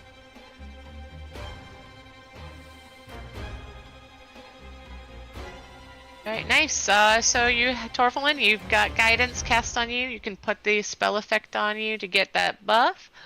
I'm going to Awesome. adjust the gelatinous creature here because it was supposed to deal an extra damage, right? You didn't incorporate it in your roll? Oh, no, I didn't. No, I didn't. Okay, so... I keep forgetting. Try to minus remember. 1. I know, I keep forgetting too. Alright, so... Fortitude? Jerill. Yeah, unless you want to try to recall knowledge again. Maybe learn some other things. Yeah, might as well. Nothing else. So yeah, religion's my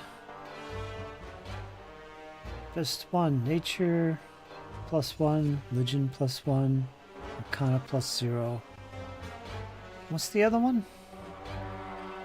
Nature, Occult? arcana, religion, occultism. Occultism +0. So religion or nature?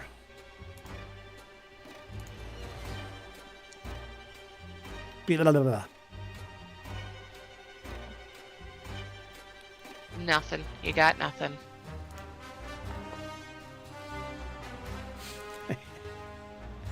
You're meant to get nothing. Oh my gosh. Any 20s in? Oh my god. Look. Did you set a curse upon yourself? Wait a minute, I gotta screen cap that. Wait a minute here. Wait. Might as well screen cap the other ones too. I guess this is just karma. And I don't mean karma. I know how it is. All the torture you put us through. Oh, that's so funny. That was my fortitude save. 16. Any hero points you want to use? I got none. Or did you use all of them? Alright. You remain paralyzed, unable to fight through. So the gelatinous creature here, the one that is pretty much charred, it's going to make more attacks. It's actually going to scooch in close. Scooch. Scooch. And then make a strike. Actually, 2. Feed him cookies.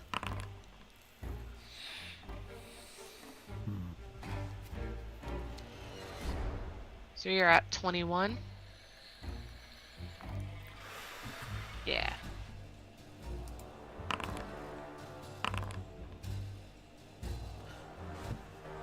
Alright, you take in total 8 acid damage from 2 attacks This is as me. it just thrashes you. Yeah, this is you.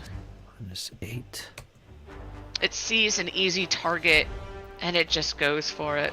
And I'm already paralyzed. Yep. Okay. Alright, Torfolin, it's back to you. Up to the dwarf. All right. Smash. One action to switch weapons. Alright. One action to raise a shield.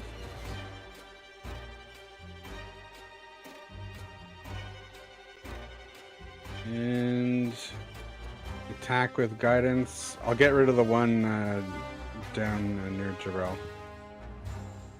That one? Alright. Oh, hopefully. Alright, So it's critical hit, just, but just damage? but just normal damage. Yeah.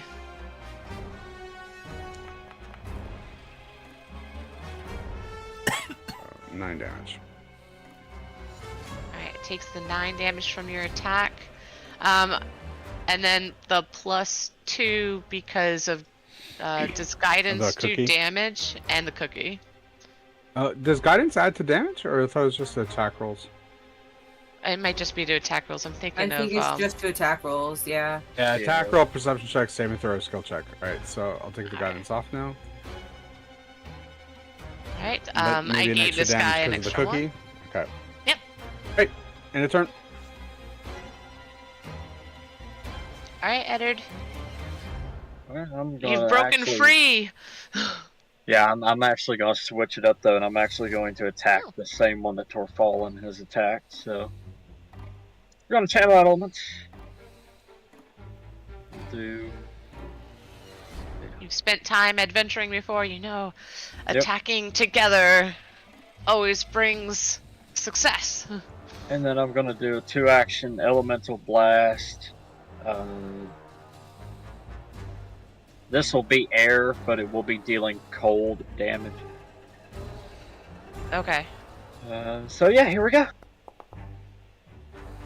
Hit. Okay. That's a hit, yeah. So this will be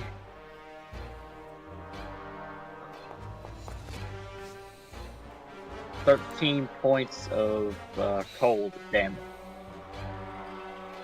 It takes the 13 points of cold damage, and it is hanging in there. Yeah, that's all I got.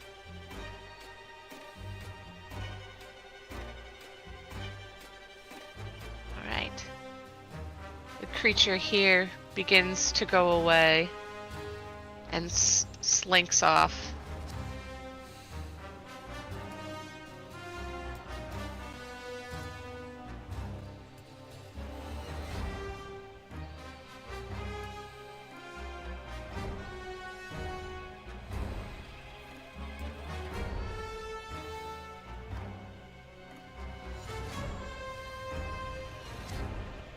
And the gelatinous little creature that's with Eddard takes one step back and then begins attacking him. So you can take your off guard off.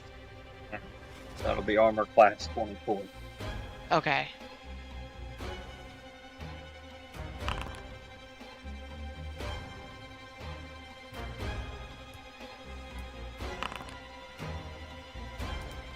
Alright, you'll take 6 points of acid damage.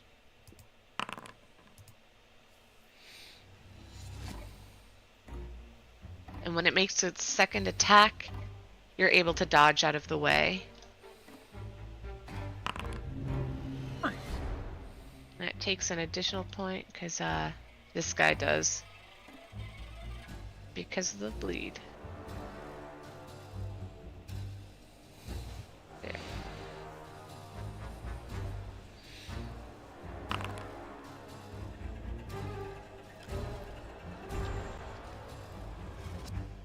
Alright, so it's still bleeding out, but instead of blood, it's just like that weird ooze. So it is 10:16. So I'm going to, I guess, call it here. I guess no surprise that the one shot ended up not being a one shot, but also, dang.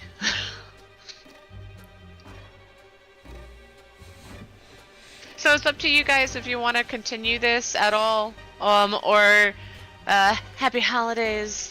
This was great, but there is more to this. When can we do it? Okay.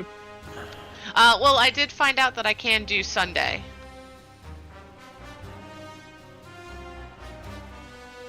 Well, do you wanna You do mean this? coming Sunday, the 24th? Yeah. I yeah. clearly understand if that's a no-go because it's the 24th. Next Thursday is when I have my executive meeting at 5 o'clock. Well, the next game session is supposed to be the 28th. That was Abomination Vaults, but if you want, we could do this on the 28th. Do you want to do that? That's up to you guys. I'm also okay just bringing it into like the new year and doing it on the 4th instead. I can wait till the 4th. We could do that. Okay. Yeah, Write that because down. I just feel like there's going to be so much going on with the holidays, Oh, and yeah. I'm already going to be running late on that next Thursday. Yeah, that's So true. I'd hate it to be like all rushed in and get back on. So That's true. Okay. yeah, that I sounds normally good, Eric. have another Pathfinder game on the Thursdays, but Oh. lately we've been having trouble getting a schedule, so I'll check to see if the other guys can make it. If they can't, then I'm happy to play on the 4th. Okay. And if you guys have to go ahead and finish this without me, then he's character's pretty easy to run. Raise your shield, run up and hit things. Classic and fighter. do tremendous critical damage against things that don't suffer crits. Oh yeah. Oh yeah. Alright. Yeah, your swashbuckler is not gonna have much more fun either, because they're immune to precision damage. I know that was rough. I'm like, oh wait. All right, Oh, let's no. take that Major off. feature And it was gone. doubled. Yeah. When you told me you were playing a swashbuckler, I was like, oh no. Precision and piercing. I don't know if it was immune to or resistance to piercing or not. But precision, I knew. Yeah, you guys saw precision and then critical, which was given away. No, too. Actually, I don't know if the 4th will work for me. I have a club event, and I think I'm hosting that, so I just want to take a look. I just can't find the person that I was gonna co-host with. Scratch that.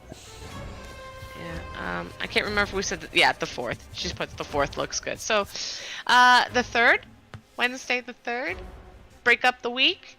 I can't do I'm- Wednesday. Oh, jeez. Friday the 5th. Friday the 5th. Don't write it Might be able down to do yet, that. Fritz.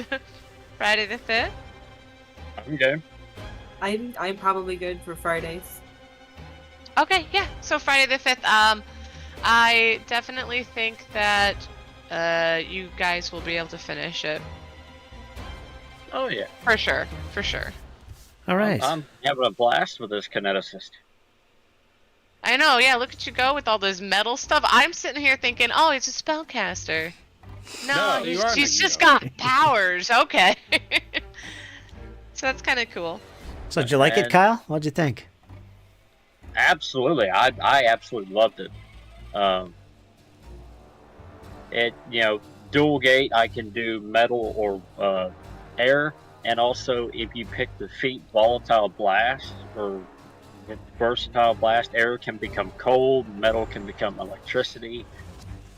All these things, at your disposal. So loved it, absolutely loved it. Didn't really get to play with a few of the impulses or stuff like that I picked, but Mhm. yeah, for just the basic, is what it is. Definitely think it's more beneficial with the 2-action elemental blast because you get +4 on that. So yeah, I absolutely love Kinesis. It's easy to run. It's useful. You can do a lot of different things with it. Yeah. If you'd ask me if I'd take a Kineticist in the vault, absolutely. Interesting. Hands down. Interesting. I thought it was a little bit slow for you. You're used to doing that damage a lot, one after the other, kind of like the dwarf did tonight. But yeah, I guess you're feeling this one. What'd you think, Eric? Kind of think you enjoyed that? Getting back to basics with the fighter? There's not many systems where I've enjoyed playing a fighter. I did enjoy playing a fighter in 4E. Didn't really enjoy playing a fighter in 5E. Want to give Pathfinder a try. I love the raise the shield action. It's actually a really good build where you can shove people around with a shield and it gets kind of aggressive too. Feels very different than playing a big weapon melee combatant or a ranged melee combatant. So it's another aspect to Pathfinder that I haven't had a chance to try, but I tried it and I loved it. So no, it's really Fighters good. are easy to run, and they're easy to make them work. They really excel at that. Well, it's funny. I'm in a Bloodlords game, and we have a fighter, and he's a 2-weapon fighter. And he tends to only do double slice. And one day he wasn't there, and we had to play his character while he was absent. And you saw he had a bunch of other abilities, so you can actually make them fairly complex and do different things. But it's true that if you do just want to run up and hit things, they remain very effective. So I love that the game system allows you to make a complex fighter But if you're the kind of person who likes to play something fairly simple and straightforward, it still works. And so I appreciate that a lot about it. But yeah, I'd love to play. I'd love to play them again. Awesome. Well, we're set up for January 5th. Write that down, Eric. Karma, what'd you think? Oh, I had a great time. It was definitely a different DMing style than what I'm used to with Fritz, but it was a very good. You like Hubert, don't you? I love Hubert. I was during while we were playing, I was messaging my friend. I'm like, I have the cutest little guy. His name is Hubert, and I love him. Yep. It Yeah, pulled and you the in, character didn't it? was fun. It pulled you in. Did the story definitely pulled me in?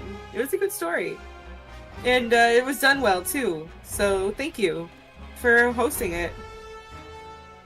Thank you Thanks guys a lot, for Rachel. Appreciate it. Yeah, no problem. Thanks for being my test subjects. Here, Rachel? let's get it. Well, I'm glad that so far with this fight, like it's taken a while, like longer than I thought it would. But that paralyzed. Wow. Wow. You remember back in the vault whenever you were on Althea and Sheppy was on Sheppy and all that fun stuff? Yeah. And I was constantly getting tore up by these ghouls. This is exactly what it feels like. Yeah, good fun that is. Paralysis. Rachel, I enjoyed it. I really enjoyed playing again because I seldom get the chance to play.